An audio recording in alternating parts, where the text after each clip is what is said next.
my way. Jonathan, so good having you on. I really appreciate your time. Thank you, David. It's an honor to be here, and I'm excited to chat with you. So, we talk about debating a lot on my program because it's a political program, and sometimes I engage in debates, sometimes I opt out of engaging in debates. One of the things that I think is frustrating to many is that when we're debating serious policy issues where ideally the goal is to figure out like what's the best policy to help the most number of people that we can, the winner of a debate is not necessarily the person who has the best or the right ideas backed by science or evidence or empiricism. It's whoever is most articulate or has the best tone or has the gotchas or whatever the case may be. Do you agree that this is often the case? And if so, do we basically just need to accept that and try to be the people that are the most articulate and bringing the best arguments because that's the name of the game? No, I don't agree with that. And honestly, I think, unfortunately, you're right. That does happen. But in our world, where we do real debate and we teach kids all throughout the United States how to speak and how to fact check and how to control your emotions and how to talk about things and policies that really can change our world and our viewpoint, we base it off facts and evidence. So now there's a difference between something called speech and debate. So when we train kids, we do something called speech and debate. Now, speech is about tone. How do you articulate yourself? How do you take up space in a room? How can you deliver something that's so powerful that can sway people's opinion, regardless if you're using 100% facts or you're doing something that, how can I say it, like that may not have the most evidence or fact base, or you can prove how does it affect people in the real world. So speech and debate is two separate things. And unfortunately, we have so many people that you watch people in power, politicians, lawyers, uh, that don't really know how to debate, and it's so unfortunate. And they come up and they insult. They say they scream a word louder and make it like it has more emphasis or more impact, even when it's not sticking to the points. Even when we're not showing why these policies matter or how it affects our world and how does it make the world a better place. So it's unfortunate that a lot of people in power and a lot of people in these positions, when you watch the presidential debates, actually debate, but they're not really debating. And it's literally based on status, who has the most followers, who is attacking the person character the most. And we have really lost the art of debate and why it's so important. And that's why a lot of the work I do is how we change that and how we take back that narrative of what debate really is. Public speaking is often listed as one of the greater fears of people when it comes to things that cause anxiety, nervousness, stress, etc.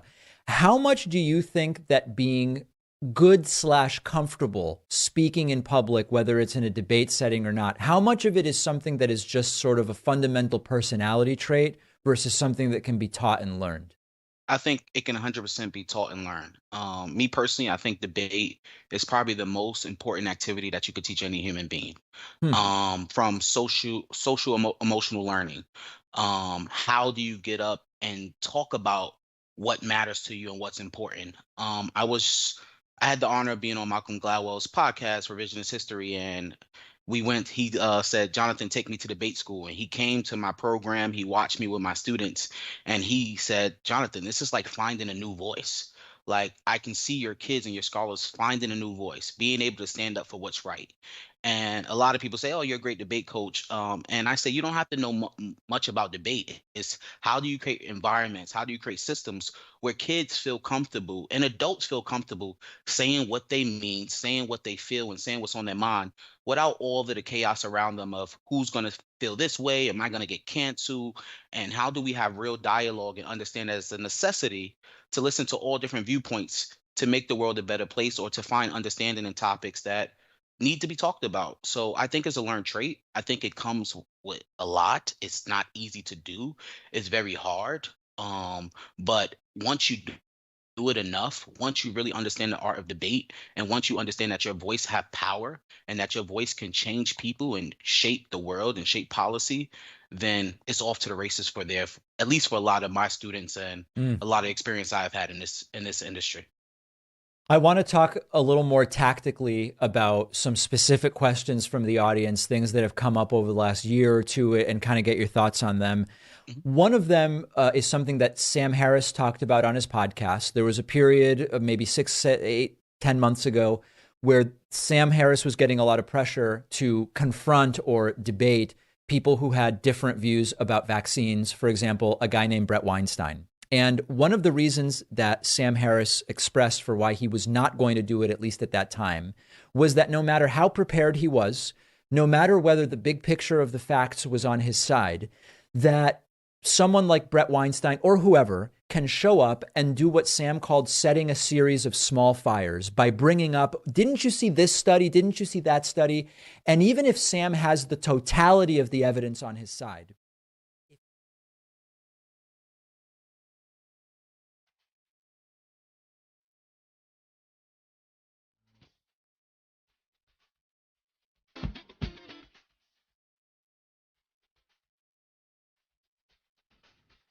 From New York, this is Democracy Now! These trucks are not just trucks. They are a lifeline. They are the difference between life and death for so many people in Gaza. UN Secretary General Antonio Guterres has traveled to the Egyptian side of the Rafah border crossing to urge Israel to allow trucks carrying humanitarian aid into Gaza, where the death toll from Israel's two-week bombardment has topped 4,100 as President Biden seeks $74 billion for Israel and Ukraine. We'll speak to Palestinian analyst Tarek Bakoni, author of Hamas Contained, The Rise and Pacification of Palestinian Resistance. Then we continue our conversation with the legendary Israeli journalist Amira Haas, who's reported from the occupied West Bank and Gaza for over 30 years. The Israeli right wing and the Messianic religious settler right wing has been always pushing for wars and regional wars, because in order to achieve the grand plan of repeating and completing 1948, the Nakba. All that and more coming up.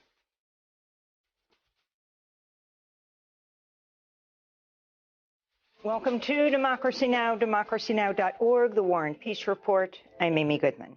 Palestinian health officials in the Gaza Strip say the death toll from 2 weeks of unrelenting Israeli attacks has topped 4,100, with over 13,000 wounded. More than 1,000 Gaza residents remain missing, many of them under the rubble of collapsed homes.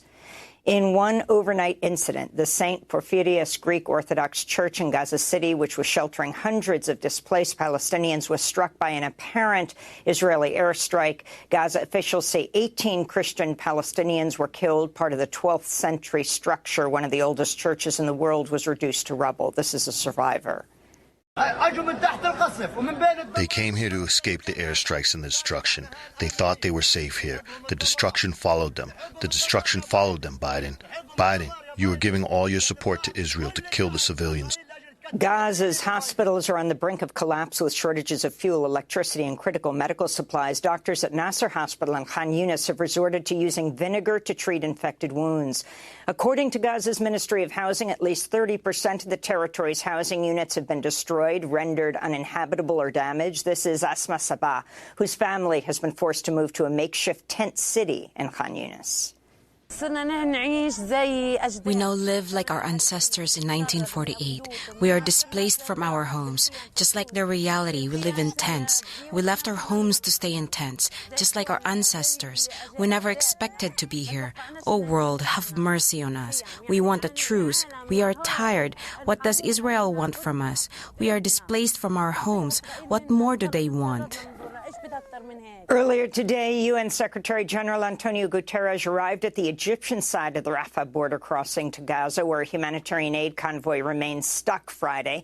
Despite a deal to allow the passage of the first 20 trucks, Guterres urged Israeli and Egyptian officials to open the crossing as soon as possible to allow food, water, medicine, and fuel to be delivered at scale, calling it the difference between life or death for so many people.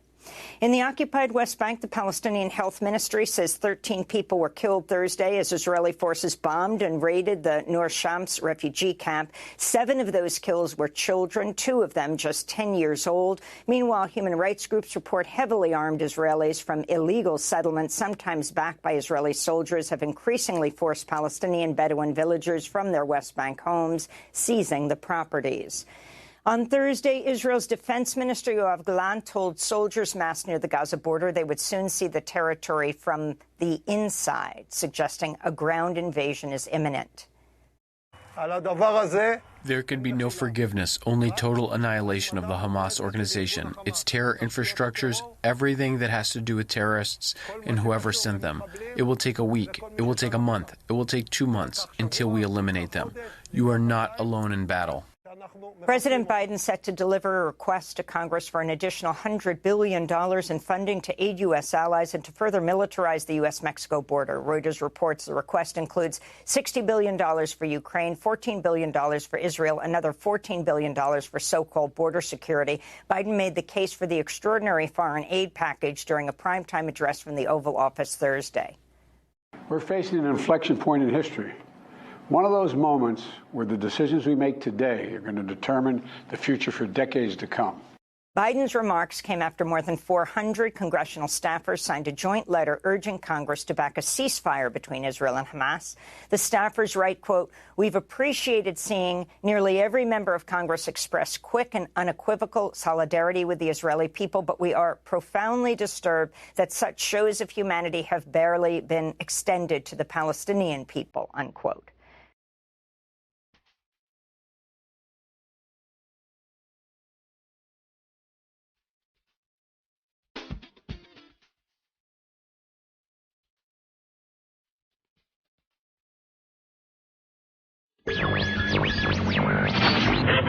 Mary had a little man. We believe that all men are created equal. To the magnificent mosaic that is America. From radio beacon to radio beacon. I have a dream today. Change has come to America. Believe it. Help is on the way. Knock, knock. Who's there? It's a figment of your imagination. Randi Rhodes Show. Turn up your mind. For those who are living in limbo, waiting desperately to learn the fate of a loved one, especially to families of the hostages, you're not alone. We're working with partners throughout the region, pursuing every avenue to bring home those who are being held captive by Hamas. I can't speak publicly about all the details, but let me assure you, for me, as the American president, there's no higher priority than the release and safe return of all these hostages. And he did it. It's done. Not all of them, but we got two. Got two hostages out of there today. They are in the custody of an Israeli general right now, a former Israeli general, I should say, who has met the mother and the daughter. I think you've seen their photograph. It's Judith and Natalie Ranan. They're Americans. They're from Chicago. And apparently the mom, Judith, I guess, she was feeling very poorly. And the Qataris, at the behest of Joe Biden and the Americans, were able to negotiate her release. And so now Hamas is crowing about how this makes Biden look bad because they keep their word or whatever. But yay us, you know. I mean, a lot of stuff has happened just between the time I got up this morning and now. It's incredible. This morning, freaking Jim Jordan, this lunatic, a bully of a piece of dung, actually made me get up at like 7 o'clock so I could have coffee and then watch his 8 a.m. press conference. Really? Why did he do that to every reporter in D.C.? I mean, it's not like we don't have anything to watch here. It's not like Israel and Gaza is 7 hours, ahead of us. I mean, but no, he calls everybody to cover him because he likes to be on the TV. Yeah, because this press conference of his had absolutely no point to it whatsoever. But everybody had to show up for him. Everybody had to point cameras at him. Everybody had to shove microphones in his face. So he could tell us absolutely nothing about anything. And then he submitted himself again as the Republican Party's nominee for Speaker of the House. And they voted a third time. And this time he did worse than the previous two times. The time last was Wednesday? He lost by 22 votes. And you can only lose by 4. He lost by 22. The first time when he held himself out as possible Speaker of the House, like the best pick that the GOP had, he lost by 20 votes, can only lose 4. And today he lost by 25 freaking votes. It's getting worse, not better. And you know why? First of all, there are a ton of Republicans who are finally, I don't know, growing a spine. It's like they're coming out of their ferrethood and they're becoming like bipeds now. They're actually developing, vertebrae and, a spine to go with it. It's pretty amazing. But you know why that's happening? It's happening because the threats are being made now to their family members. One of them, Kim Buck, a Republican from Colorado, said not only was he getting threatening emails and threatening phone calls in his offices, but he was evicted from his Colorado district office by an irate landlord who didn't like that he wasn't voting for Jim Jordan. And so he canceled his lease on his district. I mean, this is crazy.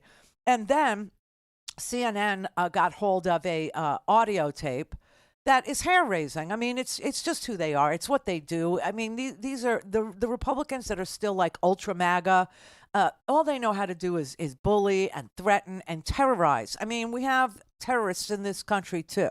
We have people who are ate up with hostility, rage, anger, threats. That they literally will call somebody's wife and threaten somebody's wife because they don't like that Jim Jordan is unsuitable to be the Speaker of the House for any number of reasons. Any number.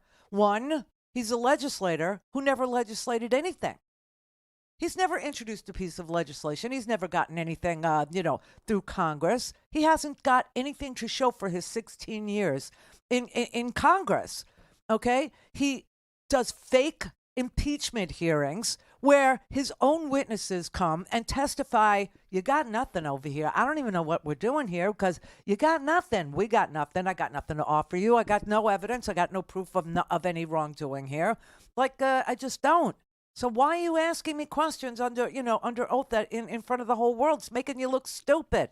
It's making you look bad. Jonathan Turley even. Well, I have no proof that Biden did anything. I mean, it's pretty sad and it's pretty sick. Okay, but on top of that, this is a guy who John Boehner, the previous Speaker of the House, called a legislative terrorist. Now, why would John Boehner call Jim Jordan a legislative terrorist? Because you have serious people in Congress who most bills are created and worked through and agreed to in committees. That's what committees do. They do the hard work of legislating or creating a tax plan or tax, a bill that they hope to, like the tax cuts for the wealthy. That happens in the Ways and Means Committee. Then you got the Appropriations Committee, and they come up with suitable sums of money for our awesome giant defense outfits, right? And they don't pay for it, never. Tax cuts, they don't pay for it. But this is what they do. And it's hard work. And then Jim Jordan would come along, and Jim Jordan would make sure that he corralled enough Republicans to kill that hard work that the appropriators did, or to kill that hard work that the legislators did, or to kill that hard work that the Ways and Means Committee did, or to, kill anything the Rules Committee came up with, or whatever. Anything that would move us forward, Jim Jordan, made sure died. Because this radical caucus of Gates and McCarthy and Jordan and Biggs and these people are interested in one thing and one thing only, and that is killing off democracy. Yeah, this is what they're interested in. And why would that be? Well, I think we've explained this 18,000 ways, and people understand it. I know, and when I say it, you'll go, "That's right." Okay, the reason why. Because if Donald Trump can't have America, then nobody can. Occam's razor of explanations. KISS. Keep it simple, stupid.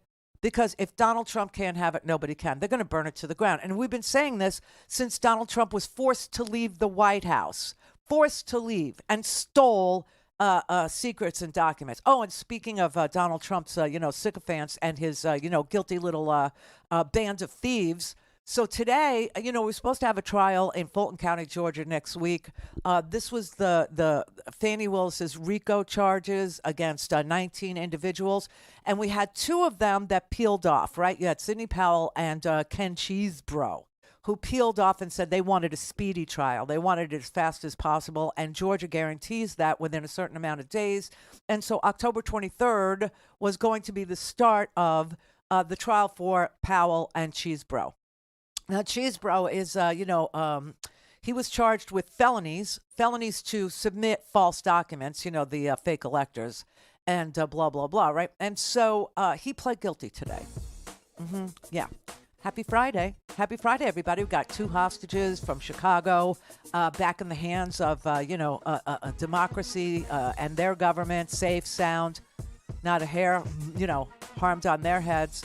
And we got 2 guilty pleas in the last 2 days, one from Sidney Powell and one from Cheesebro, both pledging in exchange for the plea arrangement to testify in word and document against Donald Trump and his merry band of thieves who tried to steal a free and fair election. So that's good, right? But no trial. Sorry. I had my heart set on a trial. I did. But no trial. No. Not at least for these 2 that wanted the speedy trial. It's off. It's done. It's not happening. Because they pled guilty. So that's amazing. Okay, we have more on the Jordan thing. Wait. Clear for takeoff. Randi Rhodes. Randi Rhodes. Randi Rhodes. RandiRhodes.com.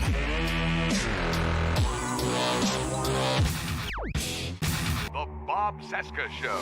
Bob Cesca. As soon as we're done recording, they're going to take this vote in the House of Representatives for Speaker of the House. But according to Politico this morning, Jordan didn't have the necessary 217 votes as of last night. It's more than concerning that a guy who refuses to say Trump lost the 2020 election could be the next Speaker of the House. Never mind the wrestling scandal of which we do not speak but should.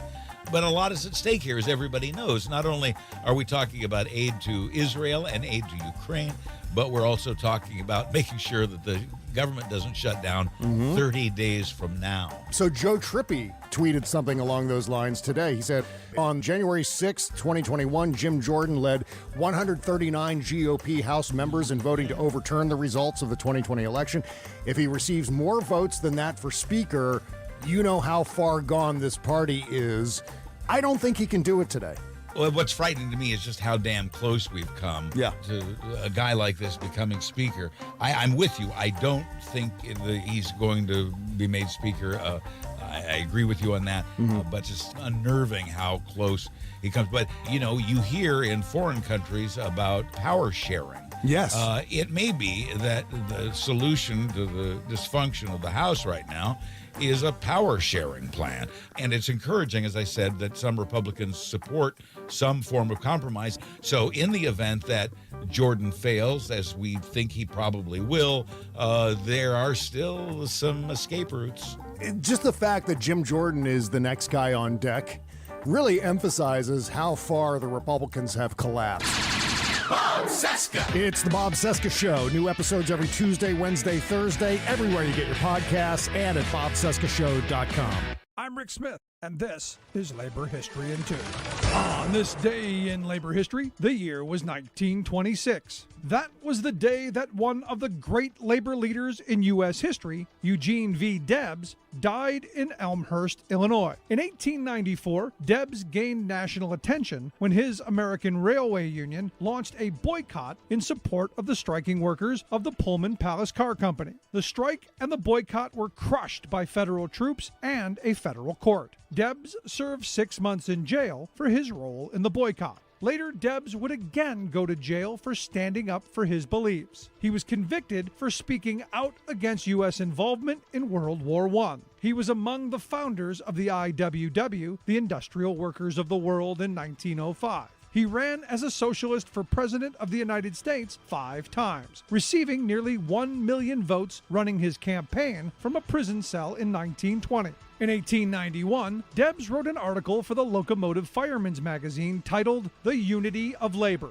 His words stand as an eloquent case for worker solidarity. Debs wrote, quote, "If working men were united in sympathetic bonds, if a bricklayer could comprehend the fact that he is dependent on the hod carrier, if the locomotive engineer could grasp the fact that he is dependent on the locomotive fireman, the interdependence of labor would at once constitute a bond of union, a chain whose link, forged and fashioned to hold working men in harmonious alliance, would girt them with a defense in every time of trouble and resist invasion, though assailed by all the plutocrats that ever cursed the earth." Debs spent his life trying to bring about this harmonious alliance of working people and standing up for the causes of peace and justice. For more information, go to laborhistoryin2.com, like us on Facebook, follow us on Twitter at laborhistoryin2. Don't give up. Don't give up. What's true? All things Randi at RandiRhodes.com. Go for launch. Speaking truth to power, the Randi Rhodes Show.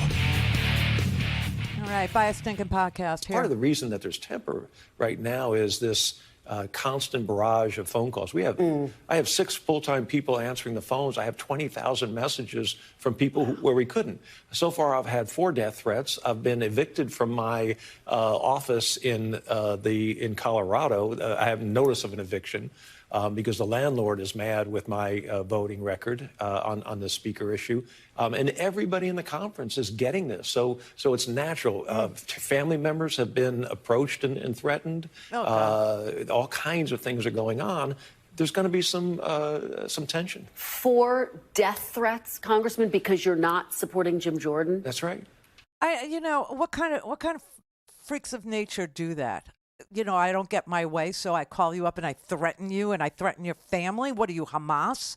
I mean, honestly, the idea that Jim Jordan had the votes, he never had the votes. This is crazy. This is madness. And he just was doing this, putting his name forward, and they were nominating him over and over and over again. And if you think that they expected a different result each time, they didn't. I don't know why Jordan was willing to, sublimate himself and, genuflect and be made into a loser, mathematically provable loser. I don't know why he was willing to do it, except to say that they really, really want to destroy America. They really want to destroy it from within. The insurrection that he knew about that he didn't tell anybody about so that it would happen, and perhaps his dear leader would be able to rig an election, and, the idea that they would hang Mike Pence, or the idea that they were hunting Nancy Pelosi. He knew all this, okay? This is their guy. This is their nominee. This is the one they wanted. And why would you pick a guy like that? Because they are a bunch of terrorists, and they really do wish us ill. They really do want to harm our country, and they know that the best position to be in to harm our country is inside. I mean, it's like they, when you look at Hamas, okay, and you just want to understand what's going on over there, just remember this all the time. Hamas is not the people. Hamas is the government. Hamas is the military. Hamas is the government. I don't know how else to say it. They're not, a democracy. So it's not like they have a House of Representatives and a Senate or anything. But, this is what goes on. And they want to be Hamas inside the United States. They literally want to do terror. They literally want to tear this country limb from limb. And that's why Jim Jordan was their pick. That's why why was Kevin McCarthy objected to by Matt Gaetz? Why? Because he worked with the Democrats to pay the bills. He worked with the Democrats to keep the government open because the Republicans wouldn't. They would not. And so that's why they decided to vote to vacate Kevin McCarthy from the speaker's chair.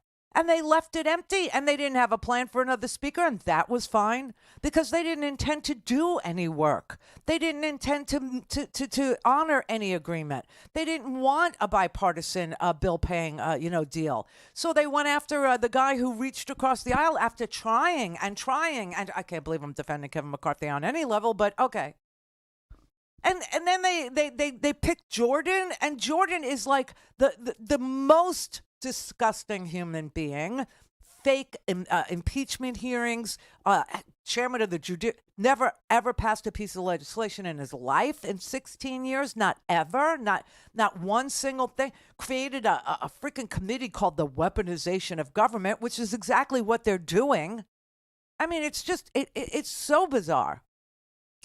Okay, and Ken Buck isn't the only one who got threats. Okay, CNN got hold of I suspect I know which member of Congress this is, and it's not Ken Buck's family, but it doesn't even matter anymore.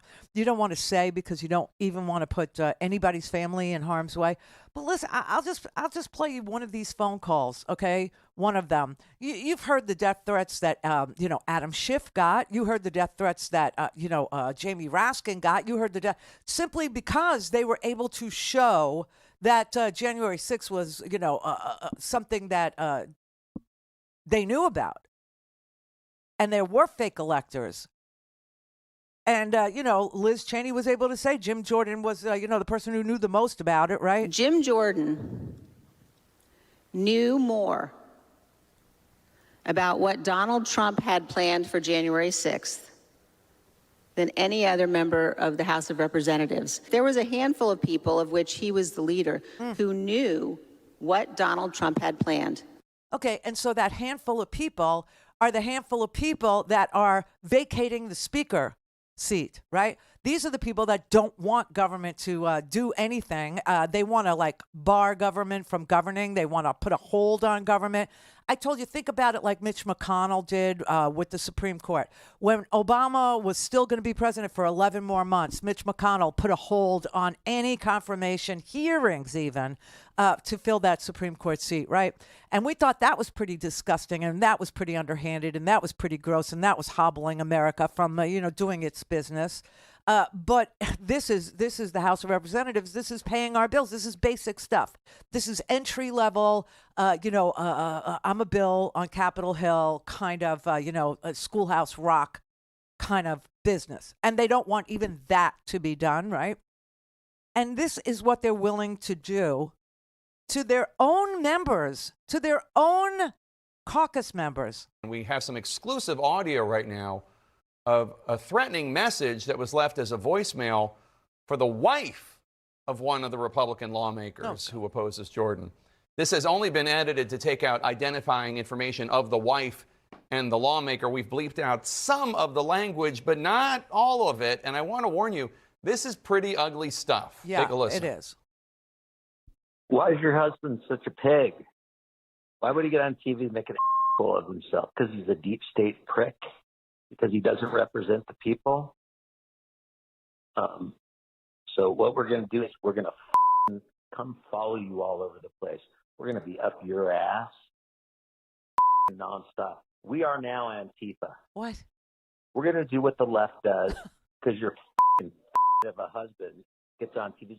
Oh, the bad guys, they did so. I'm going to vote for Kevin McCarthy, a piece of shit who everybody knows, and for his piece of shit ass talk about Americans who are actually fighting for Americans as the bad people, says everything about him. So you, your husband, and we're not like the left. We aren't violent, but we're going to follow your ass, every appointment you have, everything you can do. They sound really nice. Antifa, really? And crazily, this caller sounds a little bit like if you crossed McCarthy with Jim Jordan, that's kind of what I imagine their love child would sound like. I don't know. But we're not violent. We're just going to follow you around. We're just going to intimidate you. We're going to be up your effing, bunda. We're going to be up your butt. What is wrong with it? And what did they think was going to happen? She was going to turn to her husband and go, he's right. You are a piece of dung, and you need to vote for Jim Jordan, the insurrectionist. You need to vote for the terrorists. See, because they're on the phone now. Clear for takeoff. Randi Rhodes. RandiRhodes.com. This is Stephanie Miller, and here's what you missed. You know, look, you have to have some humor in difficult times as well. And there are fun things to talk about. The gag order, that's fun.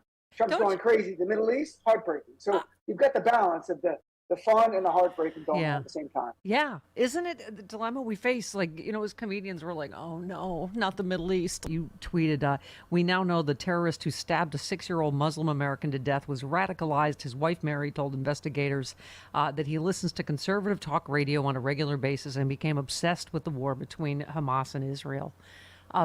Just heartbreaking. And that happened in Illinois, and President Biden condemned it and stood with the family and Governor Pritzker in Illinois. But this 6-year-old boy and his mother were both stabbed. He was stabbed, the 6-year-old, over 20 times. He's born in the States, Palestinian American, Muslim American, by his landlord who knew them. Yeah. And he was radicalized, the landlord, by talk radio. Over the week, his wife said he was obsessed with the Hamas-Israel conflict and then told them, I'm killing you, you know, I'm attacking you for what's going on in the Middle East. And he said, you're killing our people there, and we have to kill you here. And he slaughtered this child, this 6-year-old kid. Yeah. He's not Jewish. It has nothing to do with his faith, but he was radicalized as a right-winger to view all Palestinians and all Muslims as terrorists. And yesterday in Iowa, Donald Trump did not denounce the attack.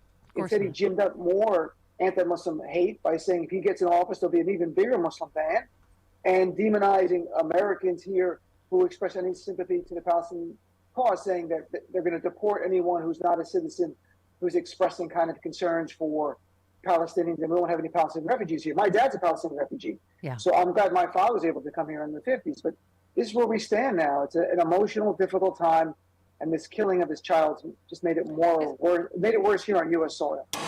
Hear all this and more on the next Stephanie Miller Show. Decades of leadership, a lifetime of experience, and rock-solid determination to rebuild America. Joe Biden's plan for America's economic comeback is working. The highest job growth in the world. Inflation coming down faster than any other major nation. The prices families pay for everything from gas to groceries falling fast. Hope and optimism coming back. His tireless work to build a stronger America means we're respected again. And a respected America is a safer America. Joe Biden's years have taught him leadership, wisdom, toughness, how to ignore the noise and focus on the people. He's a president for every American, making the hard decisions with compassion, heart, and respect. That's Joe Biden, America's president.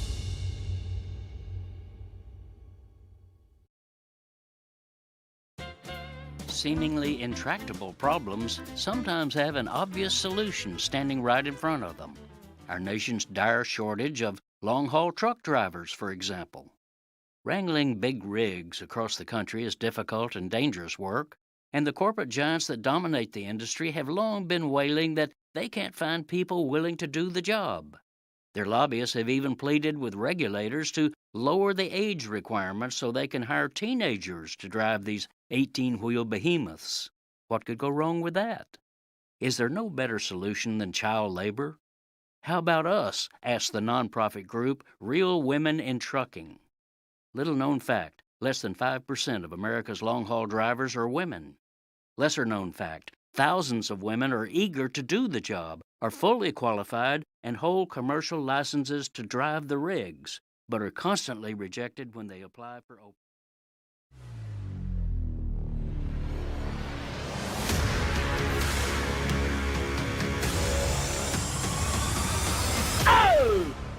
Call in, connect. To speak to Randy, call 561-270-3844. 561-270-3844. At every step of the way, Republicans have rejected bipartisanship and embraced extremism. Jim Jordan is a clear and present danger to our democracy. He wants to end Social Security as we know it. He wants to end Medicare as we know it. Doesn't believe that President Biden was elected in 2020. That's disrespectful to the American people. Jim Jordan wants to impose a nationwide abortion ban, and he is the poster child for MAGA extremism. It's true, and to hear the words come out of a very moderating person, not moderate, but a moderating person, a person who seeks to tamp down the extremism, tamp down the vitriol, tamp down the threats that members get because of guys like Jim Jordan and Matt Gaetz and Biggs and Mo Brooks and that whole crowd of Jewish space laser Soros conspiracy theorists who now love Israel, which is crazy. But he tries to offer solutions to difficult problems that the Republicans keep creating because of their extremist ideology. They won't reach across the aisle to get a couple of votes to pay the bills of the United States when the world is on fire. Why not? What is the big damn deal? Unless you're turning Democrats into some sort of trafe. Right? Democrats into some sort of, an infidel. Democrats into some sort of person that, needs to be removed from polite society by force, by violence, threaten them. I mean, what the hell is that? What kind of attitude is that? What, at first you don't, if at first you don't succeed, threaten again? Is that the mantra of the governing party that is the majority in the United States House of Representatives? Really? Is this their platform? Violence as a way forward? It's horrendous. It's ugly. It's fugly. And, Jim Jordan, I swear to God, he was asked this morning, like, are you just going to keep doing this again? This is what we all had to get up for, okay? Everybody that, follows the news or reports the news or, was looking to see what was going to happen today. Because, Joe Biden had the most magnificent speech last night. He's making me very, very proud of our country again. Truly. He is making America great again. I swear. It's an amazing thing. He's been explaining how the United States is the indispensable nation in the world. And that it's not just because we lead, but it's because of our values. And people look at us and they say, I want that. I want what they have. I want, even in the face of threats and bullies and extremism, they actually let people speak. They let people rage. As long as no violence is included. Once you step over the line and you start harming other people, you start hurting other people, you start, hunting other people or breaking windows, even doing property crime.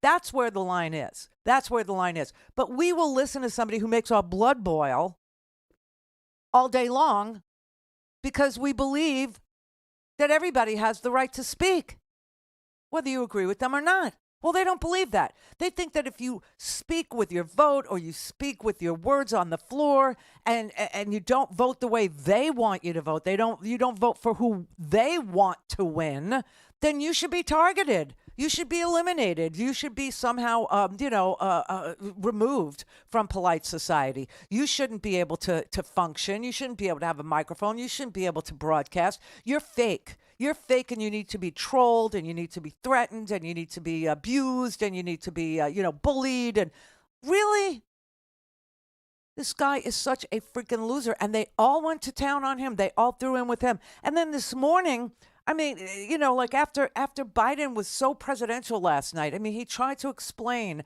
to the entire world who's watching. You know that. The entire world is watching us. And the entire world is looking at the Republican Party. And for those of you who say, this never would have happened if Trump were president, the entire world is looking at your Republican Party. And they are figuring out that your Republican Party is so unable to do basic things, basic business in the United States, that now might be a great time to take advantage of the vulnerability that is America. Because of the Republican Party. Because of their extremist attitude, because of their ineffectiveness, because of their recalcitrance about doing the daily work of a legislator. They don't want to have anything to do with anything meaningful that is part of their job description. All they want to do is, shake things up. All they want to do is get their way. All they want to do is impede, any business getting done in the United States and send a message to people like, I don't know, Vladimir Putin or, the Ayatollah that America is ripe for the picking. Okay, just take it. Take it now. Nobody's on that wall. There's no appropriations going out the door. What is wrong with these people? And when you ask Matt Gaetz, aren't you embarrassed about what your party is doing? No. You may not get Jim Jordan as speaker. You may get someone more moderate. What did you actually get for leading this charge to push out Kevin McCarthy? We're shaking up Washington, D.C. We're breaking the fever. And you know what? It's messy. But the only reason people think there's chaos in this town right now is because the special interests aren't in control anymore. So I think we're going to have an upgrade at the position of Speaker of the House. For me, it was never about any one person. It was about ensuring that we got an upgrade at the position. Kevin McCarthy had failed us. He'd made multiple contradictory promises. We weren't really governing under McCarthy. Everybody's making this big deal out of the fact that we've burnt the equivalent of 4 legislative days on all of this. But, we've spent like 7 legislative days on post offices and procedural votes, for goodness sakes. This is what it's supposed to be. And it's not clean, and it's not orderly, and the lobbyists and the special interests hate it, but I don't seem to mind too much. They're paying you, so shut up. That's a lie. He's not doing this because of lobbyists and special interests. The Supreme Court is completely purchased. So is he. Who is he kidding with this garbage, okay? He's doing this because he really is invested in the idea that if Donald Trump can't have America, then nobody can. Nobody can. And they're putting a hold on governing until they get their dear leader. They're putting a hold on appropriations. They're putting a hold on paying bills that we've already spent the money, but they don't want to, pay the bill.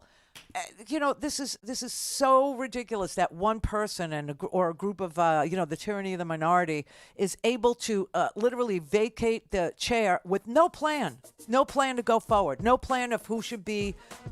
This morning they all announced that they're not going to, after Kevin McCarthy failed the 3rd time and he's mathematically proven to be a loser. They said, okay, we'll nominate somebody else. What do you mean you will? Yeah, we'll get around to it.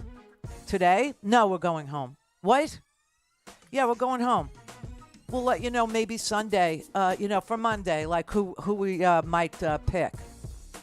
Well, you didn't have a backup plan for McCarthy. You don't have a backup plan for Jordan? No. Aren't you supposed to be legislators? And aren't you supposed to... Yeah, well, we'll let you know. We got a long list of people, and we'll take one of them out for a little ride on Monday and see how they do. What? Clear for takeoff. Randi Rhodes. Randi Rhodes. Randi Rhodes. RandiRhodes.com. The office of Speaker of the House of the United States House of Representatives is hereby declared vacant.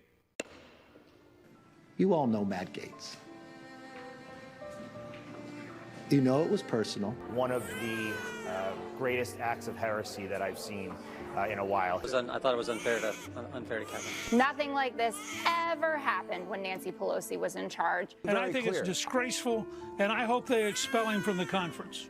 I think there needs to be a reckoning within the conference. It's an astonishingly destructive behavior by a handful of egocentric people. I have never seen anything so malicious. Those 8 people were anarchists, and they're Chaos Caucus members. You're going to get a week or 10 days of the media focusing on Republican disarray. The Republican Party today just can't govern. Nancy Pelosi, with a 5-vote majority, she was able to govern. The Democrats have become the party of discipline, and the Republicans have become the party that lacks discipline.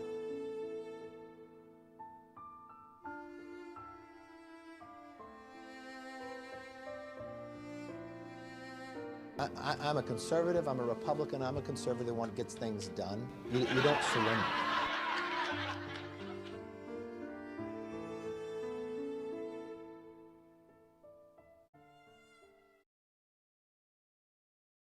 Wrong is just wrong. You know it when you see it. But it's by Toni Morrison. She won a Nobel Prize for literature. We know better. But it's hard to know what to do. Easier to let it go. So you just kick the can down the road. Please, I didn't do anything wrong. It was a miscarriage. It's for the courts to decide, man. Thank you, one clear. Lioness Club 148 North St. Avenue. Wrong is wrong. But what can you do? They want you to think slavery was all bad, but slaves learned valuable skills, like being a blacksmith. That's racist and a lie. It's in the school curriculum, endorsed by our fine governor. It's ridiculous. What are you doing? Let go of me. Stop pushing me. Politicians who lie are manipulating you so they can gain or maintain power, turning families and friends against each other and often leading to violence. Surely you have to do something about that, don't you? Because if you keep kicking the can down the road, eventually you run out of road. Jews will not replace us! One people, one nation, end immigration, one soil! Stop! Those are racist and Nazi slogans. Just stop! Haven't I seen you around town holding hands with another man? That's none of your business.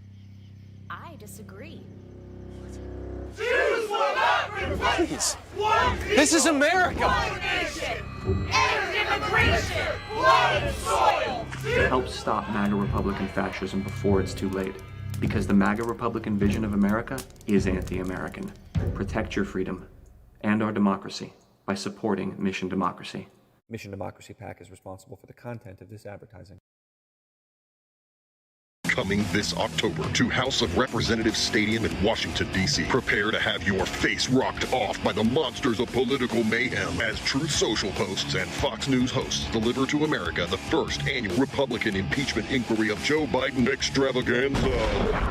Watch as witness after witness testifies to nothing. It's insane. Watch Jim Jordan roll his sleeves up. Gaze in wonder as Marjorie Taylor Greene mud wrestles a female grizzly. Platonically. And coming to you straight from the great Kentucky Commonwealth, James No Ammo Comer as he does his best Mitch McConnell.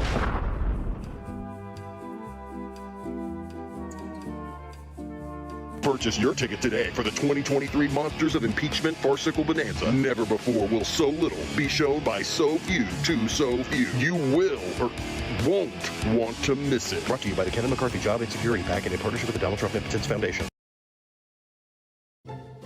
Glad to have the MAGA-packed Supreme Court? Proud that they lied under oath to get the job? If so, thank a MAGA Republican. If you enjoy seeing our rights disappear one by one, thank a MAGA Republican today. The Lincoln Project is responsible for the content of this advertising. Whether you're listening to Leslie Marshall each Tuesday through Friday or Brad Bannon each Monday, you can hear them from 6 to 7 p.m. Eastern on the... Don't give up, don't give up, what's true? This is the Randi Rhodes Show. To speak with Randi, dial 561-270-3844. That's 561-270-3844. What do you say to those who believe Democrats are to blame for the situation that we're in, since you all voted with those 8 Republicans to oust McCarthy? Well, the job of the House Republicans is to elect a speaker who can get to 218 votes and to sustain a speaker at 218 votes. That is the job of the majority from the very beginning of the Republic, going back to 1789. And by the way, who created Jim Jordan? Who normalized Jim Jordan? Who was about to nominate? Who was about to nominate Jim Jordan? That's clear. And are you okay if they were to go ahead and elect a speaker pro tem, as they did in the early 60s after Speaker Ray Burns, so the House could operate? I mean, that's what you're saying here, that type of option is on the table, and that's something you'd be okay with because of the... What we're saying is that all options are on the table to get the House back open so we can do the business of the American people. And is McHenry the only name that's in that conversation? Is McHenry the only name that's in that conversation? No. Who are the other names that is it Steve Womack? Are there other names? Can we just kind of get into detail? I think you've got to ask the other side of the aisle who they're willing to put forward. Really? Why are you asking him? If every Democrat went to the floor and they voted for a Republican today, you could probably find a handful of Republicans who would join you organically in that moment. Would you take that step today? Voted for a Republican to be Speaker of the House? Yes. We'd have to have a real conversation about what that would look like. Is that a challenge because your side, obviously there are some on your side who just have such antipathy for Republicans that they could not potentially do that? No, let's be clear. Let's be clear. We have said repeatedly for the last 2 weeks that we are ready, willing, and able to find a bipartisan path forward to enter into a partnership with our Republican colleagues to reopen the House, to get the business of the American people done, to solve problems for hardworking American taxpayers. We just need some traditional Republicans to join us. Instead of rejecting bipartisanship, they need to stop embracing extremism. I mean, honestly, how is this our fault? I don't even understand how this became the Democrats' fault. They can't pick a speaker who could get 218 votes. They have the majority in the House of Representatives. They hold all the committee chairmanships because that's the way the rules of the House work. They can't find anybody who's palatable to their own Republican members, and somehow it's Hakeem Jeffries' fault. What? You know, they're always victims, everybody. They're always being victimized. It's, it's just a little thing in their playbook. Like, we can't pick a speaker. We can't get somebody confirmed. We can't get our caucus together. We can't hold everybody, to the same, deal. Everybody doesn't agree that an insurrectionist who covered up, a sexual assault of, wrestling team members by the school physician for like 20 years is suitable to be the leader of the House, a guy who knew about the insurrection and did nothing, a guy who is holding a fake impeachment hearing against the president of the United States of America while the world is on fire. We don't find him suitable in our own party, and somehow it's Hakeem Jeffries' fault. It's just, really? The hell is that about? You got threatening phone calls going to Republicans' wives. Republicans are being kicked out. I don't know what's going on with landlords in this here country, but at the beginning of the week, when all this crazy stuff happened, over in Israel and this terrorist attack and blah, blah, blah, and people were talking about now we're at war. You have right-wing radio sycophants, people who were listening to, crazy talk on right-wing radio. This is why, when I was off the other day, it's all I did was listen to right-wing radio to see what the hell they were telling their crazy people. And, a man who was a landlord outside of Chicago decided that he would stab to death a 6-year-old boy, a 6-year-old baby boy. And his mother, he didn't kill the mother, but he killed this boy simply because they were Palestinian Americans. Okay. And he said he's, he listens to right-wing radio and he believed that was the right thing to do. I mean, these are some crazy mofos, okay, and violent on top of it. And somehow their inability to do their job as the majority is our fault. What? And every one of them are always the victim. Donald Trump is always the victim. Donald Trump, it's the crazy judge, or it's the judge with the Mexican father. He can't judge me fairly because his dad's from Mexico. And what does Donald Trump say about any of this? He tells his right-wing lunatic fringy people, the guy who killed a 6-year-old boy, that he doesn't denounce it. He doesn't say that that's violence that we should not experience in this country and that children are children and they're all in it. No, you know what he said? He said, elect him and he will make a new Muslim ban, a worse Muslim ban, a Muslim ban that's like airtight. You will not have any Muslims in this country. I don't know if he intends to deport. I don't know what his deal is. I don't know what it is. But this is how they rage up the sycophants. This is what they do. They feed them when they're doing bad things. They say, "Don't worry, I see that, and I'm not denouncing it. Do you hear me denouncing it? I'm not denouncing. No, I'm not. I'm telling you, I'm your guy. I'm telling you, I'll fix this for you. I know that you're raging against certain groups of people." And I'll make it so that you don't even have to cross their path. They will never cross your path. You'll never have to experience them. You will never have to see them. You will never have to cope and deal with them. I will do whatever it takes to keep you away from them. us and them, because I've been victimized too. What? Your son-in-law got $2.2 billion from the Holy Land of Islam. From Saudi Arabia is the Holy Land if you are Islamic. It's just there's no getting around it. Mecca and Medina are the two holiest sites in all of Islam, and they're in Saudi Arabia. Third holiest site is the Al-Aqsa Mosque in outside of Jerusalem. And these right-wing lunatic fringy people, they're always sticking the knife in, trying to agitate, and cause violence in communities all over the world. I can't. Listen, for me, if there wasn't a possibility of like three different things, right? If it wasn't a possibility that Donald Trump could be president of the United States again, I mean, Benjamin Netanyahu was kicked out of office in '99, and he returned 10 years later like a bad freaking salami. Just keeps on revisiting and repeating. If I didn't think that Donald Trump could possibly somehow be president of the United States again, I think I would call it a day. But I also know that we're probably staring down some sort of a war. I don't know, like how large.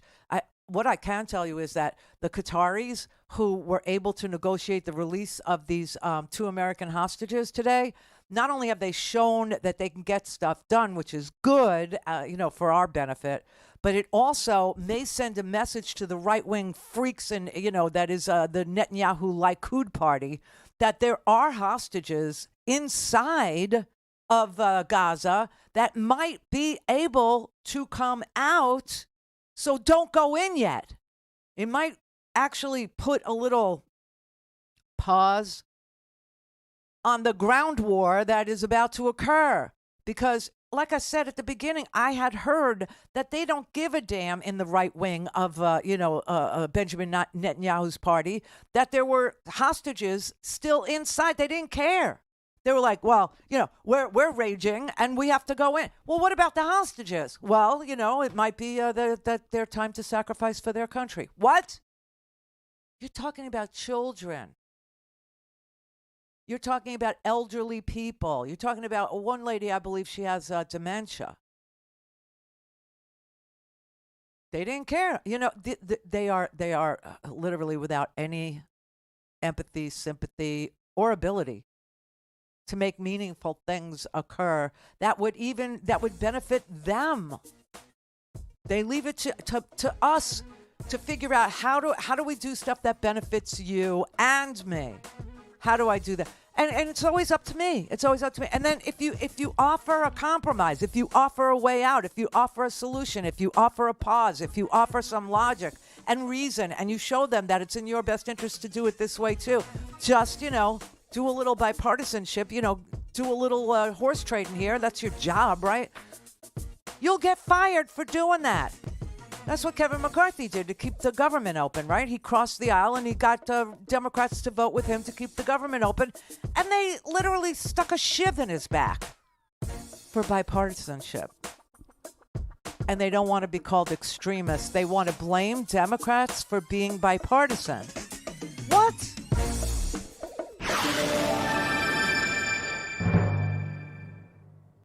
Clear for takeoff. Randi Rhodes. Randi Rhodes. Randi Rhodes. RandiRhodes.com.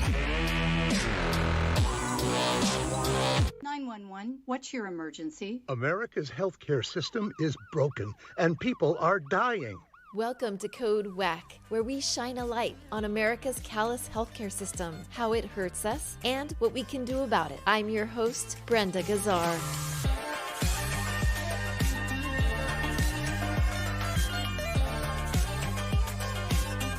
This time on Code WACK, in honor of Indigenous Peoples Day, we're examining healthcare inequities in Native communities. What challenges do they face when it comes to accessing quality health care in America? What problems could they encounter when they get their care through the Indian Health Service, the principal federal health care provider for American Indians and Alaska Natives? To find out, we spoke to Elder Billy Tohi, Acting Executive Director of the National Indian Council on Aging. At one point, my son was injured on an elementary playground. Of course, they notified me, and I asked the school. It was a public school. I said, please transport him as soon as possible to the nearest hospital. He went to the nearest hospital and was treated. The school was initially afraid that he had broken his neck or possibly his back. So that's how serious it was. So we transported him to an Oklahoma City hospital. Well, when I informed Indian Health Service of this incident, Indian Health Service came back and said, well, why didn't you transport him to Ada, Oklahoma? Or why didn't you go to the Pawnee, Oklahoma hospital? Now you have to understand both of those hospitals are at least 100 miles away. Get the full Code WAC story on ProgressiveVoices.com and on the PV app. Catch all our episodes by subscribing to Code WAC wherever you find your podcasts. This podcast is powered by Heal California, a nonprofit that uplifts the voices of those fighting for healthcare reform around the country. Until next time, stay healthy. Now, the top of the hour on the Progressive Voices channel on TuneIn presents the Green News Report. You know, I do think for an Arctic species, the future is uncertain. Alaska cancels snow crab harvest due to crashing populations. New documents show the natural gas industry used Big Tobacco's playbook to block gas stove pollution regulations. Plus, sweeping new study finds the U.S. is on track to reach net zero climate goals. Good. But it's going to take a lot more work. All of that work and more straight ahead. From BradBlog.com, I'm Brad Friedman. And I'm Desi Doyen. Stand by for 6 minutes of independent green news, politics, analysis, and snarky comment. So we're fighting back. I'm fighting back. I'm like, no, don't take away popular gas stoves from people. Nobody was ever taking away gas stoves from anybody. Arizona Congresswoman Debbie Lesko, glad to hear you're not running for re-election because Congress is broken. I wonder who broke it. This is your Green News Report. Okay, Desi Doyen, I'm sitting here with melted butter, ready to go, and you're telling me the snow crab season is canceled? What? Yes, it's true, but we'll get to that story in a moment. Okay. First, 2023 is now virtually certain to be the hottest year ever recorded since records began in the mid-1800s. That's according to nonprofit data firm Carbon Brief. And it's also thanks to man-made climate change and current and projected El Nino conditions in coming months. 90% of human-caused global warming is absorbed by the oceans, and NOAA confirmed this week that global ocean temperatures reached record highs over the summer of 2023, and that severely impacted coral reefs and marine life. In Alaska, the State Department of Fish and Game has announced it will again cancel this year's Bering Sea snow crab harvest after last year's first ever closure. It's a huge blow to commercial fishers, but State Research Coordinator Benjamin Daly says it is critical to prevent population collapse as ocean warming accelerates. We're trying to, err on the side of conservation. And give them the best shot that they have for kind of thriving in the future, given the challenges that they're facing in the environment. Yeah, but what about my melted butter? In New York State, trade groups for the natural gas and building construction industry have filed suit to block a new state law that would phase out natural gas-fired furnaces and stoves in new buildings, saying the state law is preempted by federal rules regulating gas-fired appliances. And speaking of natural gas, internal documents uncovered in a new report from NPR and the Climate Investigation Center reveals that the natural gas utility industry knew, at least since 1970, that cooking with natural gas stoves posed health risks from indoor pollution, especially for children. But instead of acting to protect public health, over the last 50 or so years, the gas utility industry and its trade group, the American Gas Association, instead deployed Big Tobacco's playbook of denial, funding studies that cast doubt on the health risks, muddied the scientific data, and confused confused consumers and regulators about the potential dangers of cooking with gas. Why am I not surprised in any way, shape, or form? They also invested millions over the decades to successfully block efforts to protect consumers from indoor air pollution. Because of course they did. Let's lower their taxes some more, shall we? NPR notes that the industry is still using those successful tactics today. But some big news. In a sweeping new report, the National Academy of Sciences concludes that the U.S. can achieve its net zero targets by 2050 thanks to the recent flood of federal funding to expand clean energy. That's in major climate policies like President Biden and the Democrats' Inflation Reduction Act and the bipartisan infrastructure law. But, and it's a big but, that's only if the programs are implemented as fully and efficiently as possible, which the report warns will require a lot of work.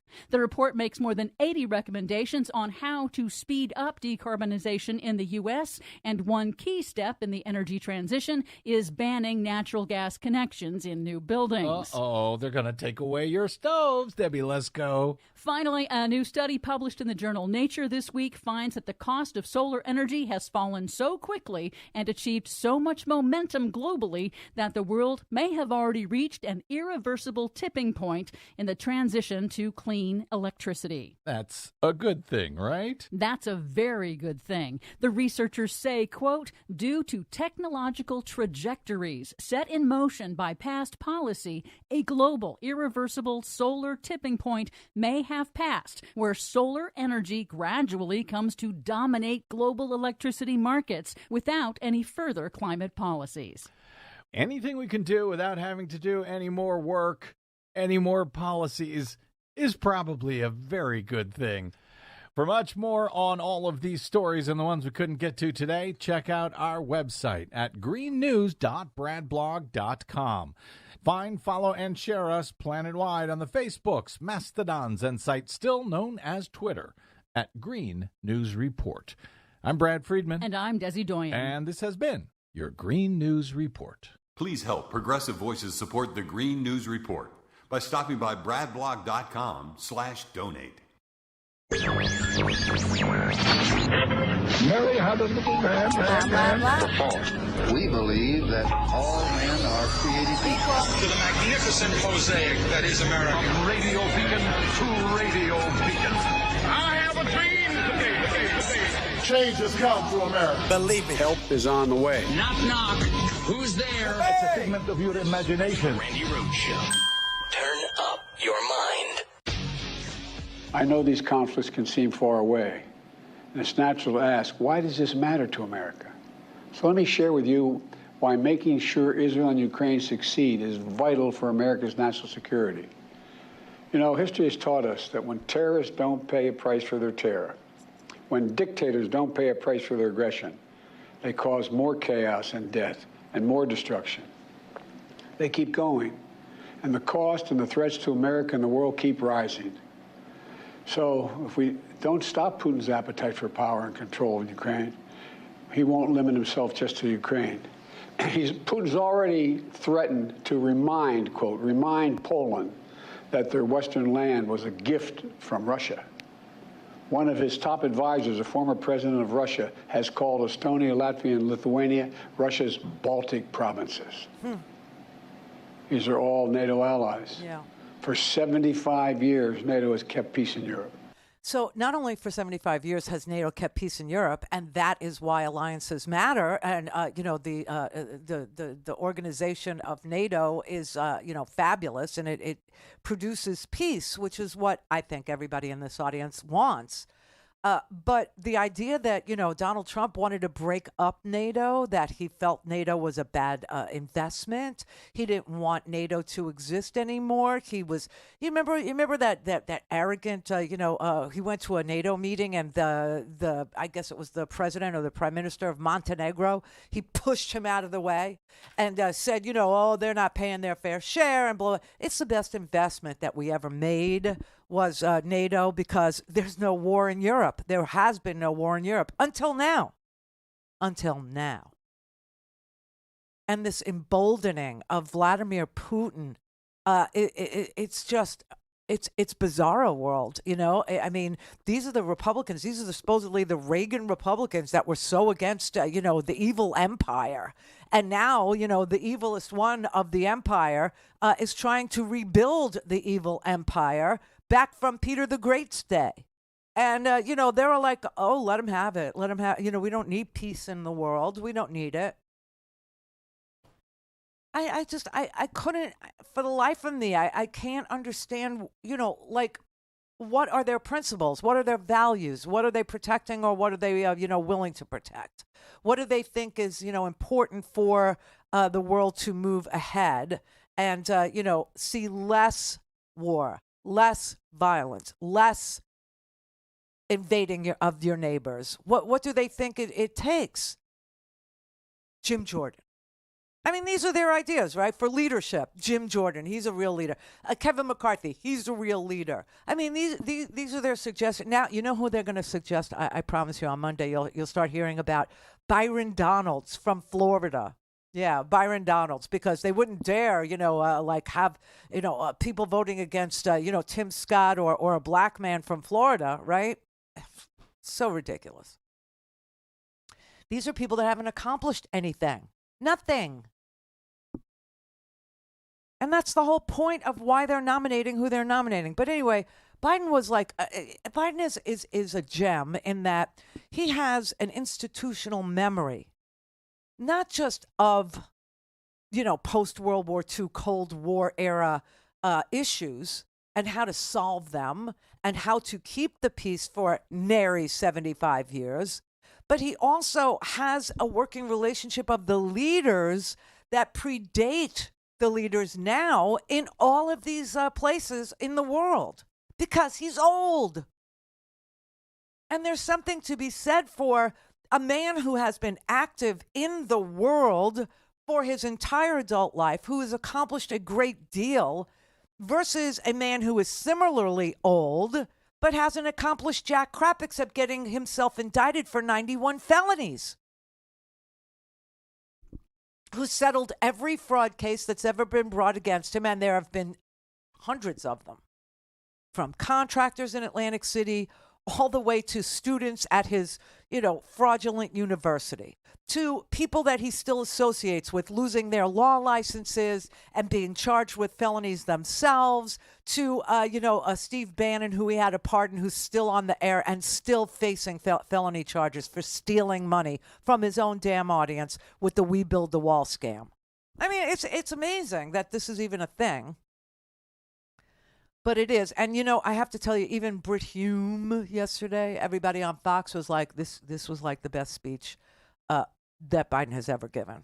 I think it may be remembered as one of the best, if not the best, speeches of his presidency. He was firm, he was unequivocal, he was strong, as he has been, particularly in recent days before he went to Israel and while he was over there. I was struck by the fact that he spent as much time as he did on Ukraine, and I think it was a good thing that he did, because the aid for Ukraine package that he's talking about, and further aid to Ukraine beyond that, is in jeopardy. And I think that he was hampered a little bit in that effort by the fact that he dare not really mention the best reason. I mean, he mentioned, broadly speaking, the best reason for sticking with it in Ukraine, which is that what would the rest of the world and its evildoers think if we pulled out of there? Because that comes on the heels of his having pulled out of Afghanistan, which arguably emboldened all of our adversaries around the world. Yeah, your man, your Donald Trump, he's the one that pulled out of Afghanistan. We had 2,500 troops left in Afghanistan when Biden became president, and the Doha Agreement with a ticking time bomb, a ticking clock that said you have till X date to get out of there and get everything you want out of there. And, when Donald Trump signed the Doha Agreement, he did nothing to get anything out of there. Not people, not, allies, not translators, not people that worked with us at risk to their own families, to their own life and limb, not even equipment, nothing. And he did that on purpose so that he could then point and make himself the victim. Oh, look what Joe Biden did. I spent millions, billions of dollars on this, and yell at Milley and say Milley is the dumbest general he ever had, because he now claims that Milley was telling him, leave it all behind. That's hysterical. It's so unbelievable that it's parody. It's satire. Can't be. Anyway. They thought that what Biden did last night was one of the best things that they'd ever heard Biden do. Isn't that special? Isn't that something? American leadership is what holds the world together. Yes, it is. American alliances are what keep us, America, safe. Yes. American values are what make us a partner that other nations want to work with. Mm-hmm. To put all that at risk, if we walk away from Ukraine, if we turn our backs on Israel, it's just not worth it. That's why tomorrow I'm going to send to Congress an urgent budget request to fund America's national security needs, to support our critical partners, including Israel and Ukraine. It's a smart investment that's going to pay dividends for American security for generations. Help us keep American troops out of harm's way. Help us build a world that is safer, more peaceful, more prosperous for our children and grandchildren. In Israel, we must make sure that they have what they need to protect their people today and always. The security package I'm sending to Congress and asking Congress to do is an unprecedented commitment to Israel's security that will sharpen Israel's qualitative military edge, which we've committed to, the qualitative military edge. We're going to make sure Iron Dome continues to guard the skies over Israel. We're going to make sure other hostile actors in the region know that Israel is stronger than ever and prevent this conflict from spreading. And I'm willing to do this even though Benjamin Netanyahu is a right-wing Likud party member. It's called bipartisanship, basically.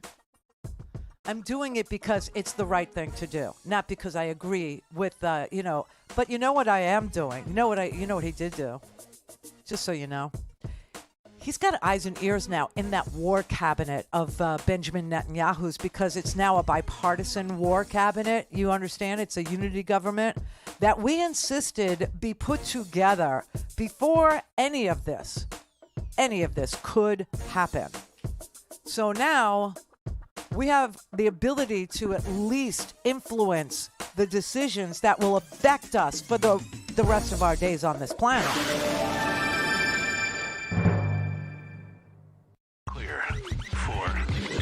Randi Rhodes. RandiRhodes.com.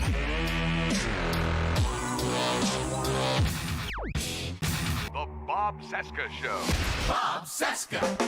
As soon as we're done recording, they're going to take this vote in the House of Representatives for Speaker of the House.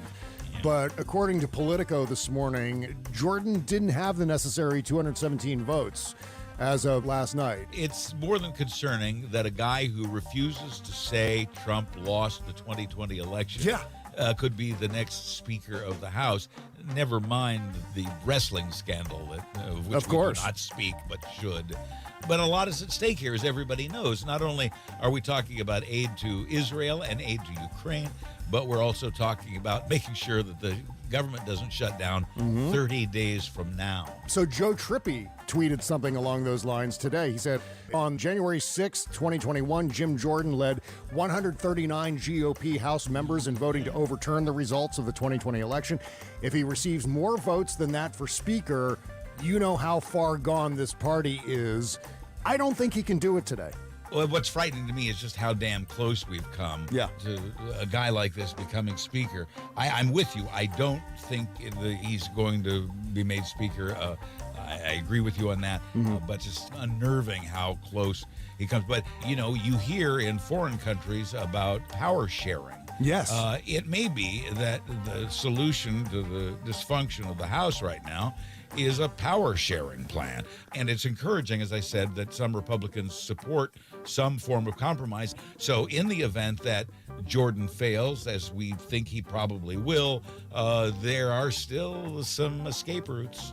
Just the fact that Jim Jordan is the next guy on deck really emphasizes how far the Republicans have collapsed. Bob Cesca. It's the Bob Cesca Show. New episodes every Tuesday, Wednesday, Thursday, everywhere you get your podcasts, and at bobcescashow.com. I'm Rick Smith, and this is Labor History in 2.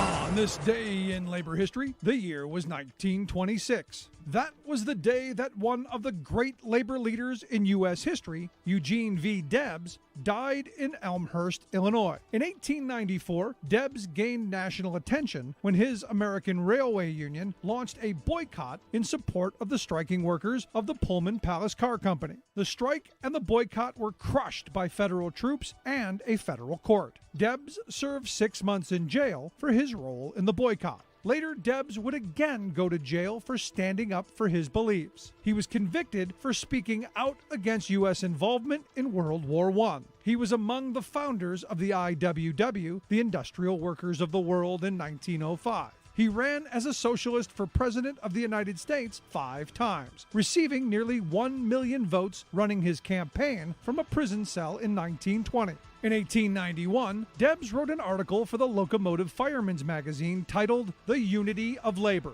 His words stand as an eloquent case for worker solidarity. Debs wrote, quote, "If working men were united in sympathetic bonds, if a bricklayer could comprehend the fact that he is dependent on the hod carrier, if the locomotive engineer could grasp the fact that he is dependent on the locomotive fireman, the interdependence of labor would at once constitute a bond of union, a chain whose link, forged and fashioned to hold working men in harmonious alliance, would girt them with a defense in every time of trouble and resist invasion, though assailed by all the plutocrats that ever cursed the earth." Debs spent his life trying to bring about this harmonious alliance of working people and standing up for the causes of peace and justice. For more information, go to laborhistoryin2.com, like us on Facebook, follow us on Twitter at laborhistoryin2.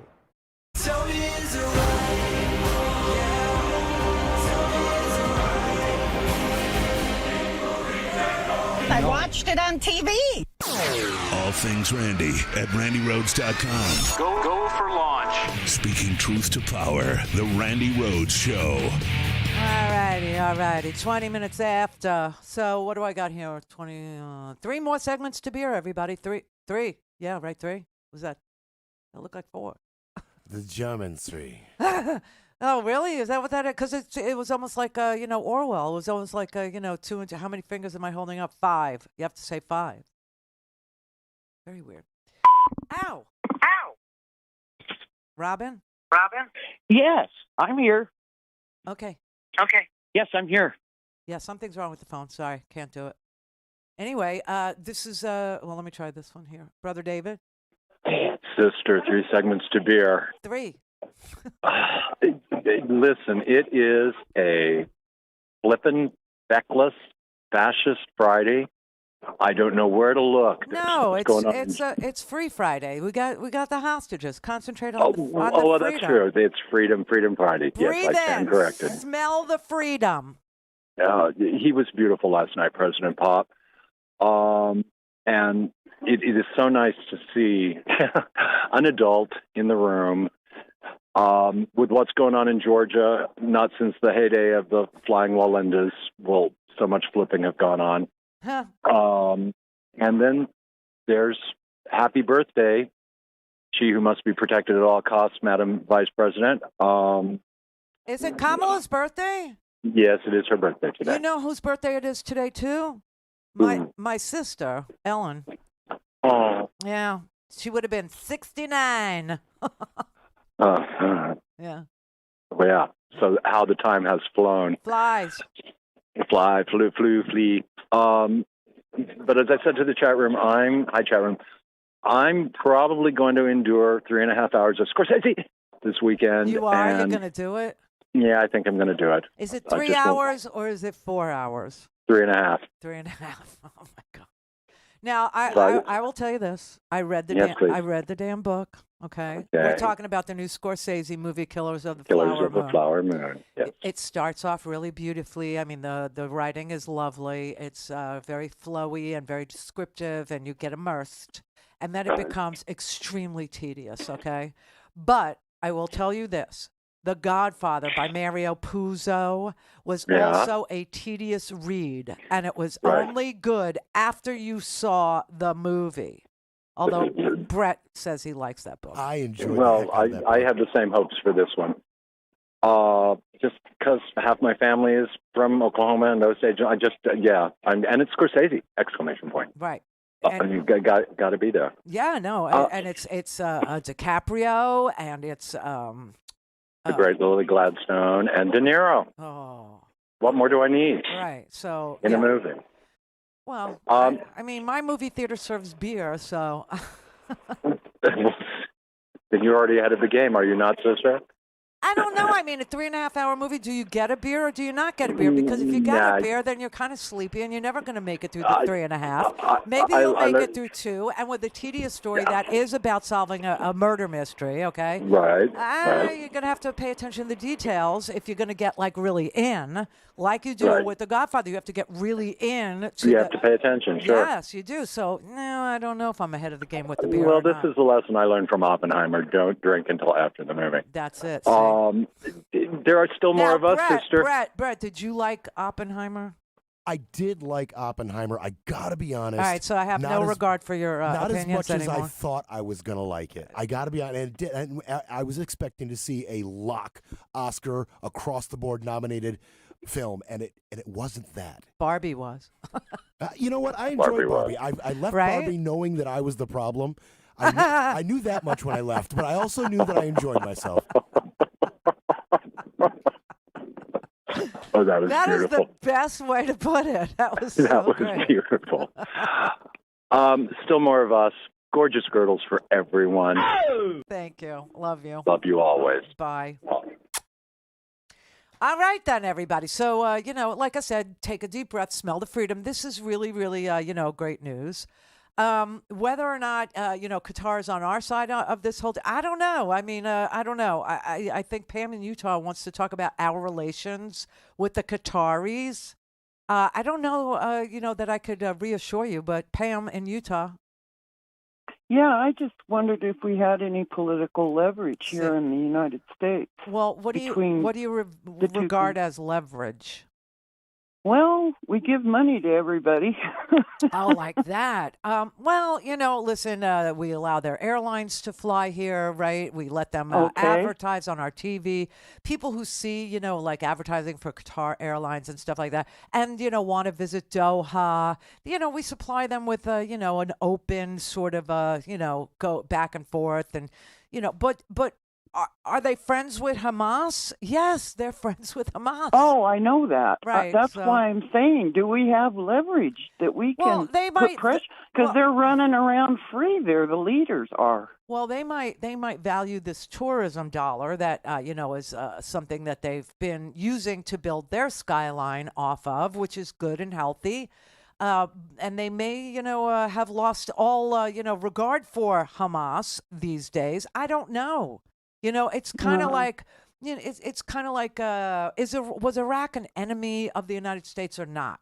Well, he gassed his own people in Halabja, right, in the 80s, and we let him get away with that. And then he invaded Kuwait. We said, no, we can't let you get away with that. Then he, pulled out of Kuwait. Everything was done in 30 days, that first Gulf War. I forget how many days that was. It was so short that almost everybody forgot about it, except those of us who actually lived through it. And, everything was cool for a while. And then all of a sudden it wasn't, right? It wasn't cool. And we invaded them and killed 1 million of them. So I don't know. Yeah, that's our history. I understand our history. It's bad. And I'm aware of it. But I'm concerned right now. It just wrenches my guts to think that the leaders of Hamas are running around with $3 billion in their pocket or their bank accounts. How is that? And they're not being held accountable. How are they running around with $3 billion in their bank account? Well, that's what I was told. I heard it on Tom Hartman that the one leader, I don't know the names, he is worth $3 billion. Oh, but you made it seem like we paid Hamas. We don't give any money. No. I'm meaning this guy is a wealthy man. He's running around. You pronounce it Qatar. I've heard it said Qatar. And Qatar. I don't know what the correct pronunciation is. I don't either. I guess it depends on, are you British? Are you American? Do you say but potato? He's in that country running around, and he's untouchable. So I don't think there's just one guy. Okay, Hamas. Well, no, it's not. Here's the thing. But there's Hamas. a few of them that are leaders there that are high up in the terrorist organization who are just seem to be scot-free. Well, I don't think so. They're under heavy, bombardment. Obviously, there's no food in there. There's no water in there. There's no fuel. They're not in that country, though. They're not in Gaza. And they're not in Israel. They're in Qatar. Oh, no. That's the ex guy. You're talking about the ex-Hamas leader. Yes, he's in Qatar. Yes, he is. He's over there. And that's what I'm saying. The Qataris actually have Hamas in their country. And they provide them safety, and the ability to live. So, I don't know. Clear for takeoff. Randi Rhodes. RandiRhodes.com. This is Stephanie Miller, and here's what you missed. We keep saying we are not a terrorism expert, but you are. We have been, getting our own hate tweets and emails, and it doesn't matter what you say. I am apparently both a, what is it now? A warmonger, Israeli cheerleader, and a Hamas terrorist sympathizer. Yes, all in one. Everything that happens, there's a fight about who's lying, right? Sure. Well, and there's a dramatic fight going on right now. I was in the air 17 hours yesterday. And I couldn't watch actual video streams, and we couldn't essentially download when you're airborne a lot of photos. But I was watching the commentary, and I committed myself not to say a word about that attack until I got on the ground, could watch the videos, see the imagery myself. I sat down, I turned on the television, and the first thing that comes up is from a primetime host was that 500 civilians were killed and by an Israeli airstrike in Gaza. Definitively, like that had been proven. And that bothers me for a couple of reasons. One, where did you get that number from? Okay? It's hard. I have been in mass casualty events. When I was in Baghdad, we had 2 suicide bombings in a row. And it takes a long while to count bodies. Usually they're taking the casualties out first, and, then over time you go through, you do the forensics. 500? And you can have that number in a matter of minutes. That it was an Israeli airstrike. Did anybody see the aircraft? Did anybody see the bomb? Was there a crater? I saw the photographs of this crater. It was tiny. Well, there's my talk to Steffi alarm just went off. But, what we're getting here is we're getting caught up in a cycle of the terrorist propaganda. Hear all this and more on the next Stephanie Miller Show. What is America at our best? A beacon of hope for the oppressed. The strength to stand with those who love liberty and respect human dignity. The courage to oppose murderous tyrants. Some question if America's greatness is only our history, not our future. But in a dangerous and changing world, President Joe Biden reminds the world what it means to be an American. That America is great when we are good. While air raid sirens blared, President Biden stood side by side with a democracy under attack. He's brought the freedom-loving world together to once again unite against a monstrous tyranny of darkness. We are Americans. Joe Biden is our president. We stand with freedom. We stand with Ukraine.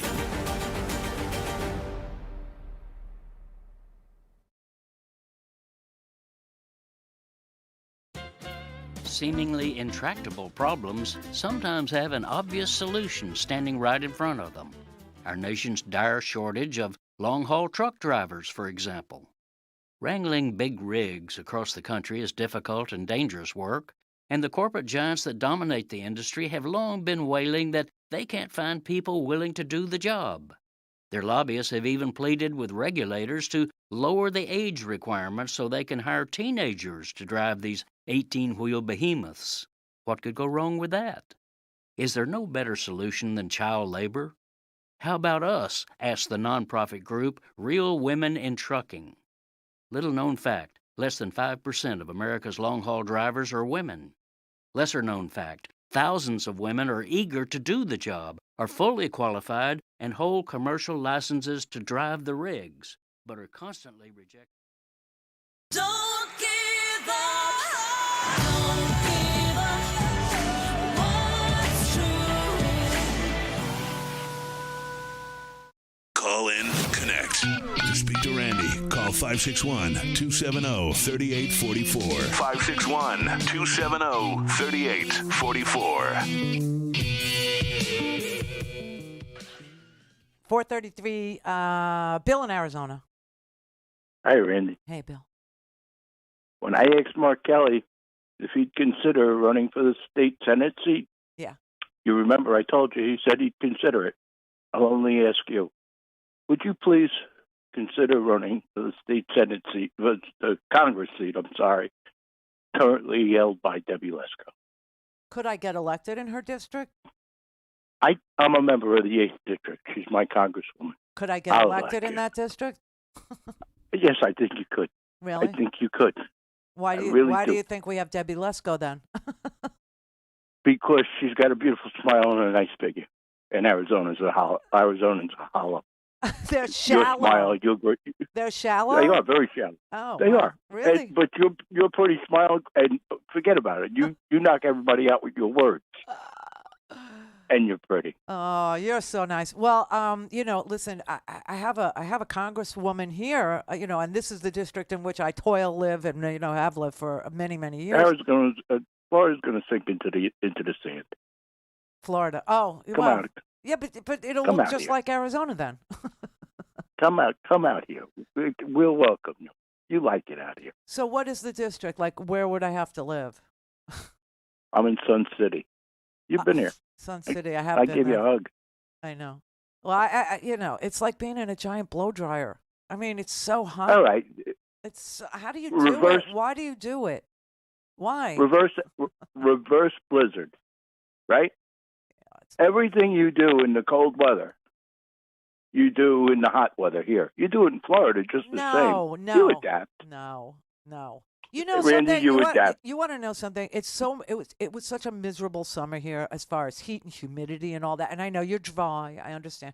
But it was so miserable that I swear to you, my favorite thing to do on Friday nights, and everybody that knows me knows this is true, all I want to do is go outside in my own backyard and sit there and listen to music and drink a Corona. That's it. That's all I want out of life, okay? It's not complicated. Nighttime's the right time in Arizona. It is, I know, but it's been so brutal here and so hot that I haven't been outside the whole summer. And it finally cooled off this week. And but to go there where, if I were going to move and if I were going to live I would want someplace where it got 4 seasons. Do you know what I'm saying? Yeah, okay. So the way I think about it is when the weather gets too hot to be here, go somewhere else. Nothing says you got to be changed. I already have that problem, okay? I have that problem here. It's like everybody here is a snowbird. Nobody here is from here. But I'm not rich. You know what I mean? I gave all that up for you. You don't have to. I'm on Social Security, and I'm going to manage. No, what I'm saying is I can't go someplace else. I used to be able to go someplace else, but I gave all that money up. I gave all that corporate stuff up, and I decided to do it this way. And you don't get Randy, I love you don't get rich doing it this way. So wherever I am is where I need to be. I can't move. Do you know what I'm saying? It's like if I wanted to move, I'd have to sell my house. It used to be if I wanted to move, I could have 2 houses. I can't do that anymore. You know? Just consider it. No. Bill, you convinced me. I'm on my way. He talked me out of it. Get the couch ready, Bill. No, I'm in. I love it. You want to stay on his couch? Whatever it takes. I'm going. See, that's possible. Okay, so then I can keep my house and I just move in with Bill. Is what I do. All right, Gabriella in L.A. Hi, Randy. Hi. Hi. Before we talk about the topic, I want to make one suggestion. Have you tried getting naked in your backyard? Did I what? Have you tried getting naked in your backyard to cool off? Oh, it doesn't cool you off. Naked, not naked, in the pool. I have a pool. You can go in the pool naked. Oh, my God, that's even better. Yeah, but it doesn't do anything. You come out of the pool. The freaking pool was 91 degrees. You understand? It's not even refreshing anymore. That's how hot it is. Like your ocean out there, huh? Yes. Exactly, of course. You think the pool is cooler than the ocean? Of course not. No. Okay. I called because I haven't heard this talked about fully. My husband looked it up to give me an answer, and I would just love for you to break it down. I heard that there was a UN vote taken for a ceasefire, right? Yeah, sort of, kind of. Yeah, and the thing I'm listening or hearing about is that the reason the U.S. and a few other countries said no I think it was just us. I don't know. I know the UK abstained, and the only information my husband was able to find was part of the stipulation was that Israel could not defend themselves. Right. So what does that mean? Does that mean if everybody stops shooting and throwing rockets? It means that the resolution that was introduced at the United Nations did not have in it Israel's self-defense. It didn't have in it Israel's right to self-defense after this terrorist activity.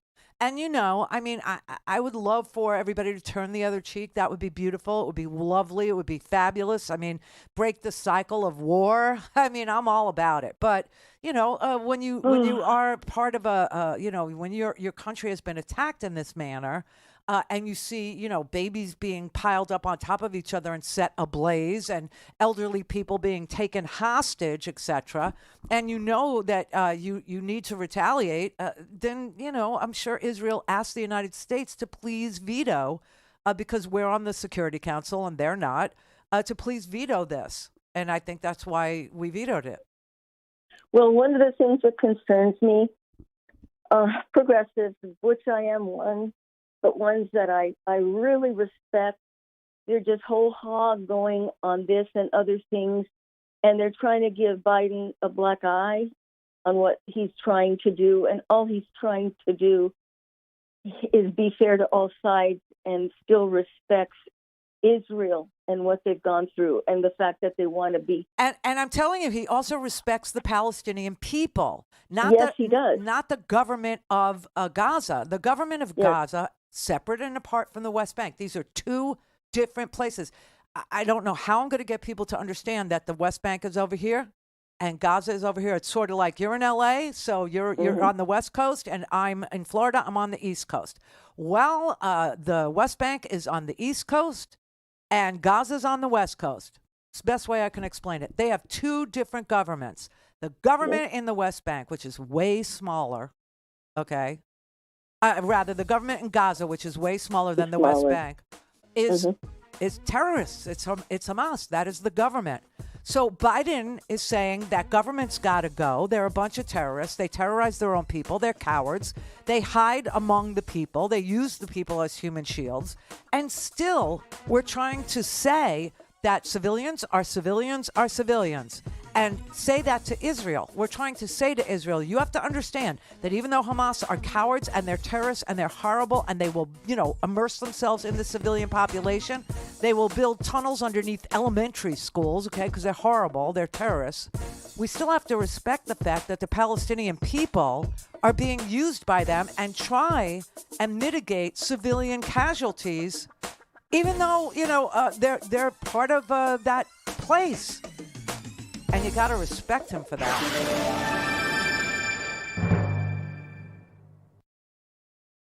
Clear for takeoff. Randi Rhodes.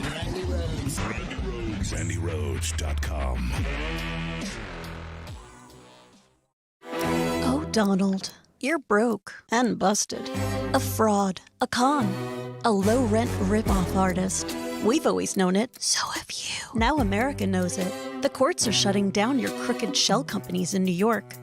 Bank fraud, insurance fraud. You know those are crimes, right, Donald? They're dissolving the whole Trump Organization scam right from under you.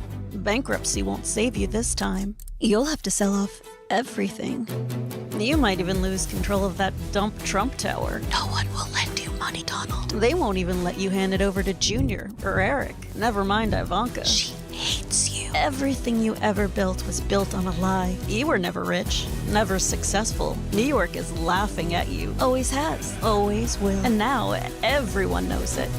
Broke, busted, the loser in chief.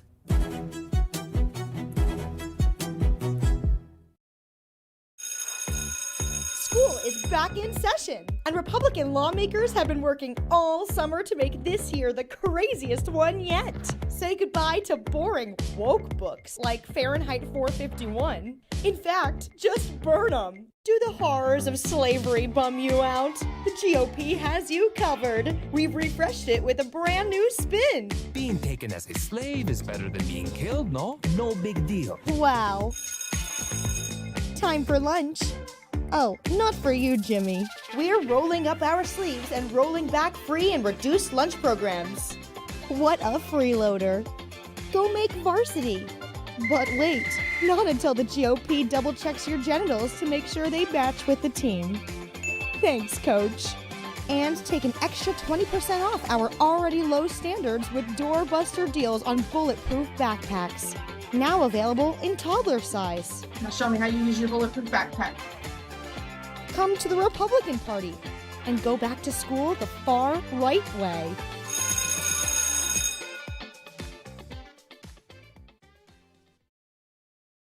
Munich, September 30th, 1938. Prime Minister Neville Chamberlain abandons the people of Czechoslovakia to the whims of a monstrous dictator named Adolf Hitler. The war that followed shook the earth to its very foundations.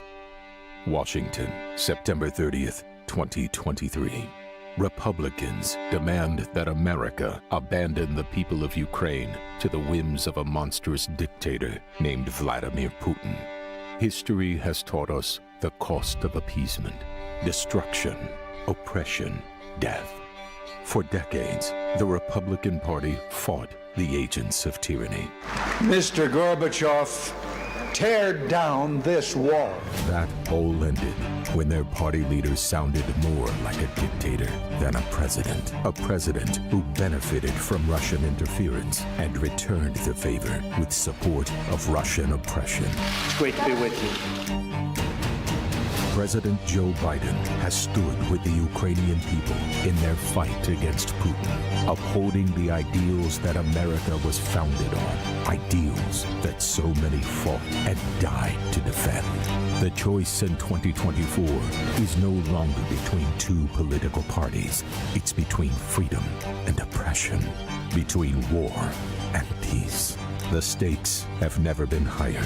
The cost has never been greater. The choice has never been more clear. It's us or them.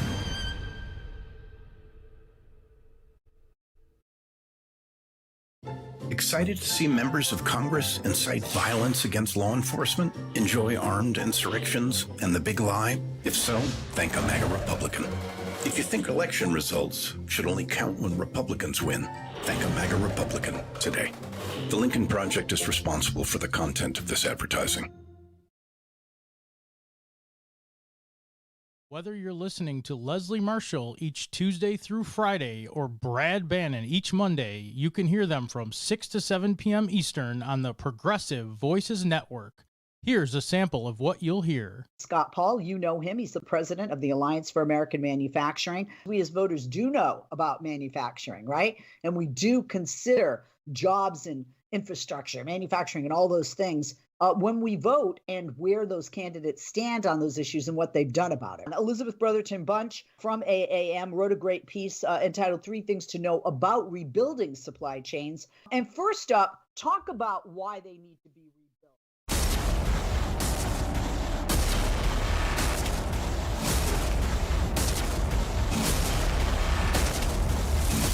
Fatality.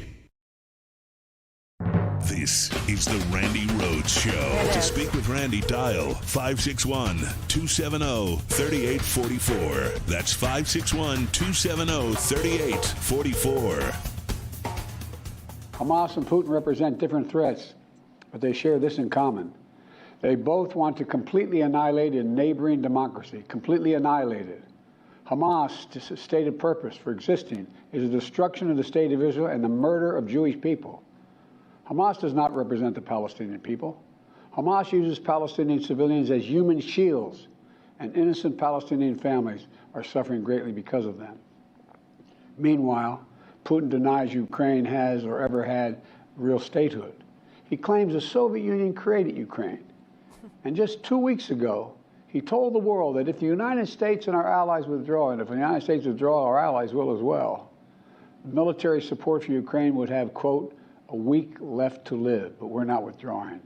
I mean, obviously, we have a president who distinguishes between the terrorist government, and they are a terrorist organization, and they do live in Qatar.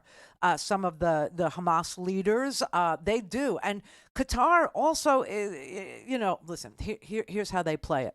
Because, okay, how do I say this? Foreign policy is very nuanced. Foreign policy is not, up or down. It's not yes or no. It's very gray areas. It's people cooperate when it's in their best interest to cooperate with us, and they don't cooperate with us when it's in their best interest not to, right? And Qatar is one of those wily, places. It's strategically located in an area, in a neighborhood where we like to have a military base. And we do have a military base there. They built it. They spent the money and they built that air base for us. And they allow us to use that air base as a autonomous extraterrestrial or extraterritorial, not extraterrestrial. That would be Egypt, where the aliens built the pyramids. No, but extraterritorial air base, meaning it's not a Qatari place. When you're on the airbase in Qatar, you're on American soil. If you were born at that airbase, Al Udeid, I believe is what it is. If you were born in Al Udeid in Qatar, you would be an American citizen just for being born there. Remember that was like a big thing with John McCain, because John McCain was born in Panama, but he was born on an American Navy base, right? And so he was an American-born citizen. Well, it's the same with that base in Qatar. So when you ask me about leverage, yes, we have that base. That's leverage. But what does Qatar have? They have a relationship with terrorist organizations like Hamas. They have funded Hamas. They have funded the Islamic Brotherhood, the Muslim Brotherhood. They fund a lot of terrorist organizations. But what they sell to the United States as a reason not to lump them in with terrorist organizations, even though they'll allow a terrorist organization titular head to live in their country, they say, by doing this, we can play both sides. And when you need us to play on your side, we can do that. We can give you this air base. We'll be happy to build it for you, okay? And you can use it, and you can, say that this is American territory. In Qatar, isn't that wonderful? But we're going to keep our love for the Muslim Brotherhood, and we're going to keep funding Gaza, even though Egypt, has closed the southern border, even though Israel has closed the northern border. We're going to, load them up with money so that they can buy food and, fuel and everything else. But you're not going to stop us, because when you need us, we will be there for you too.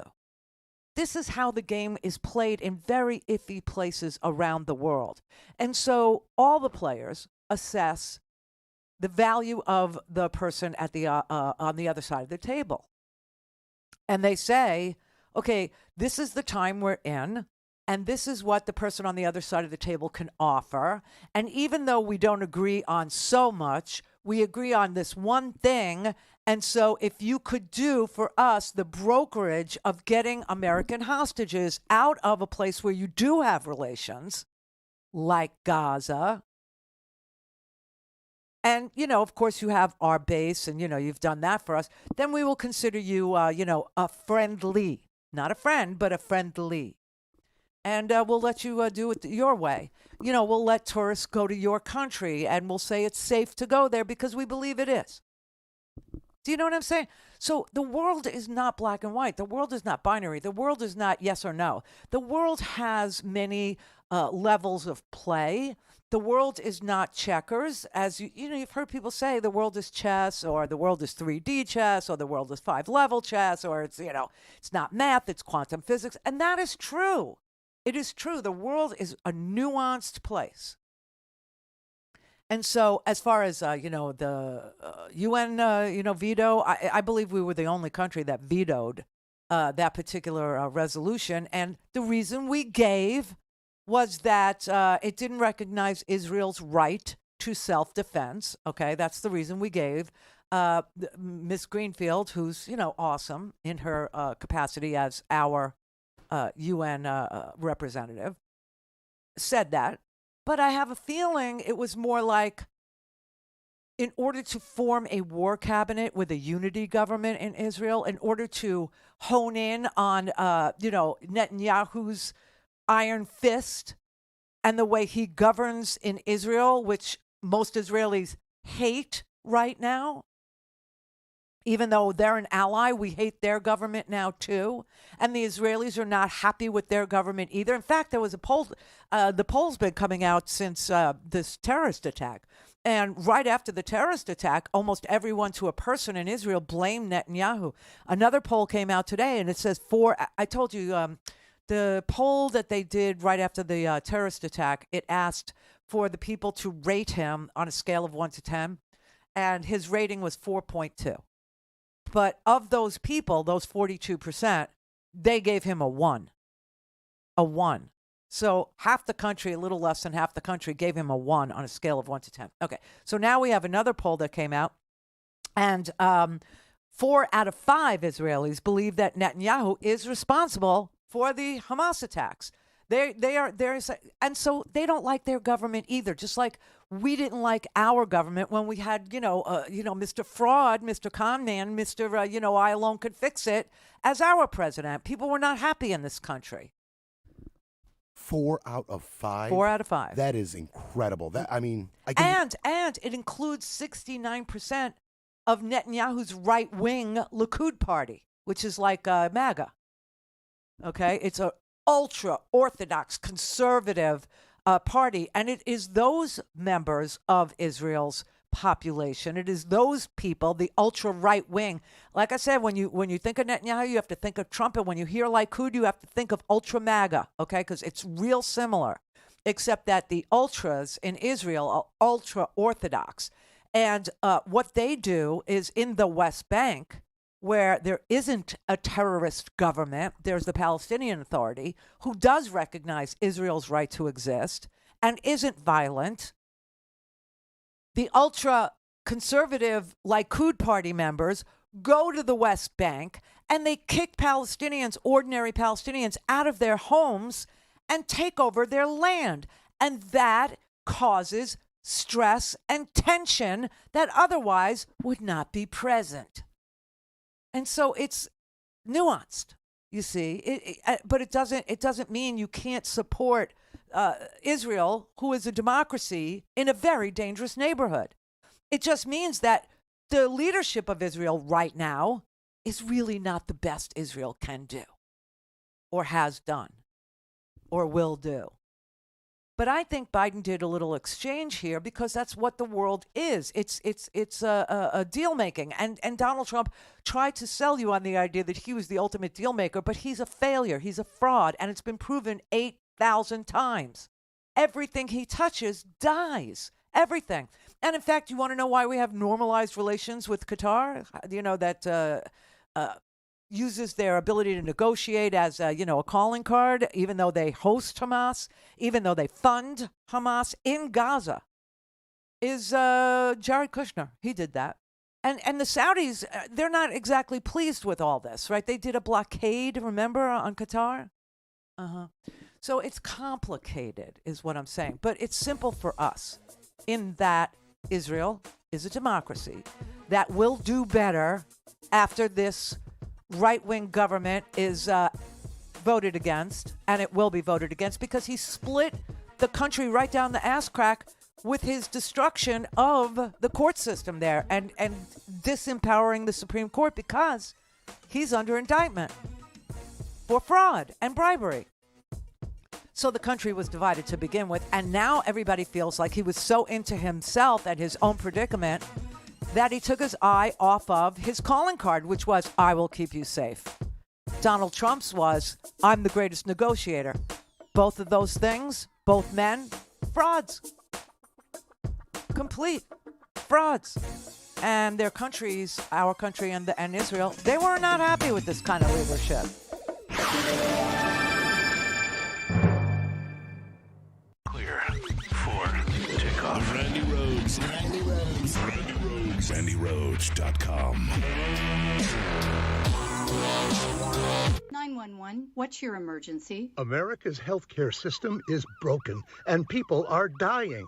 Welcome to Code WACK, where we shine a light on America's callous healthcare system, how it hurts us, and what we can do about it. I'm your host, Brenda Gazar.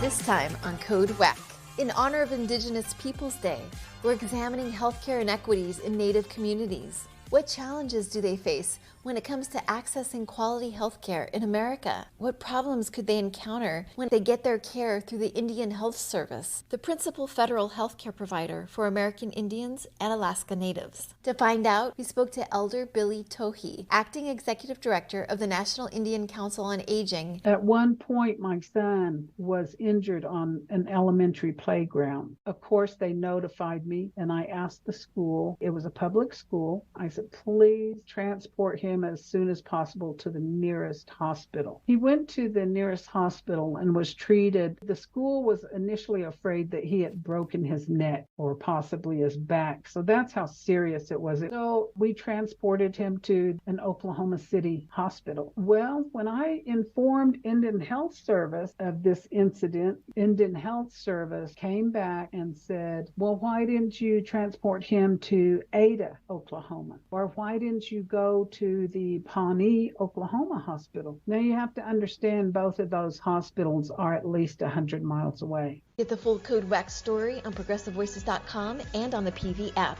Catch all our episodes by subscribing to Code WACK wherever you find your podcasts.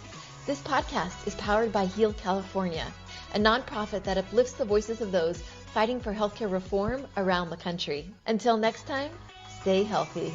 Now, the top of the hour on the Progressive Voices channel on TuneIn presents the Green News Report. You know, I do think for an Arctic species, the future is uncertain. Alaska cancels snow crab harvest due to crashing populations.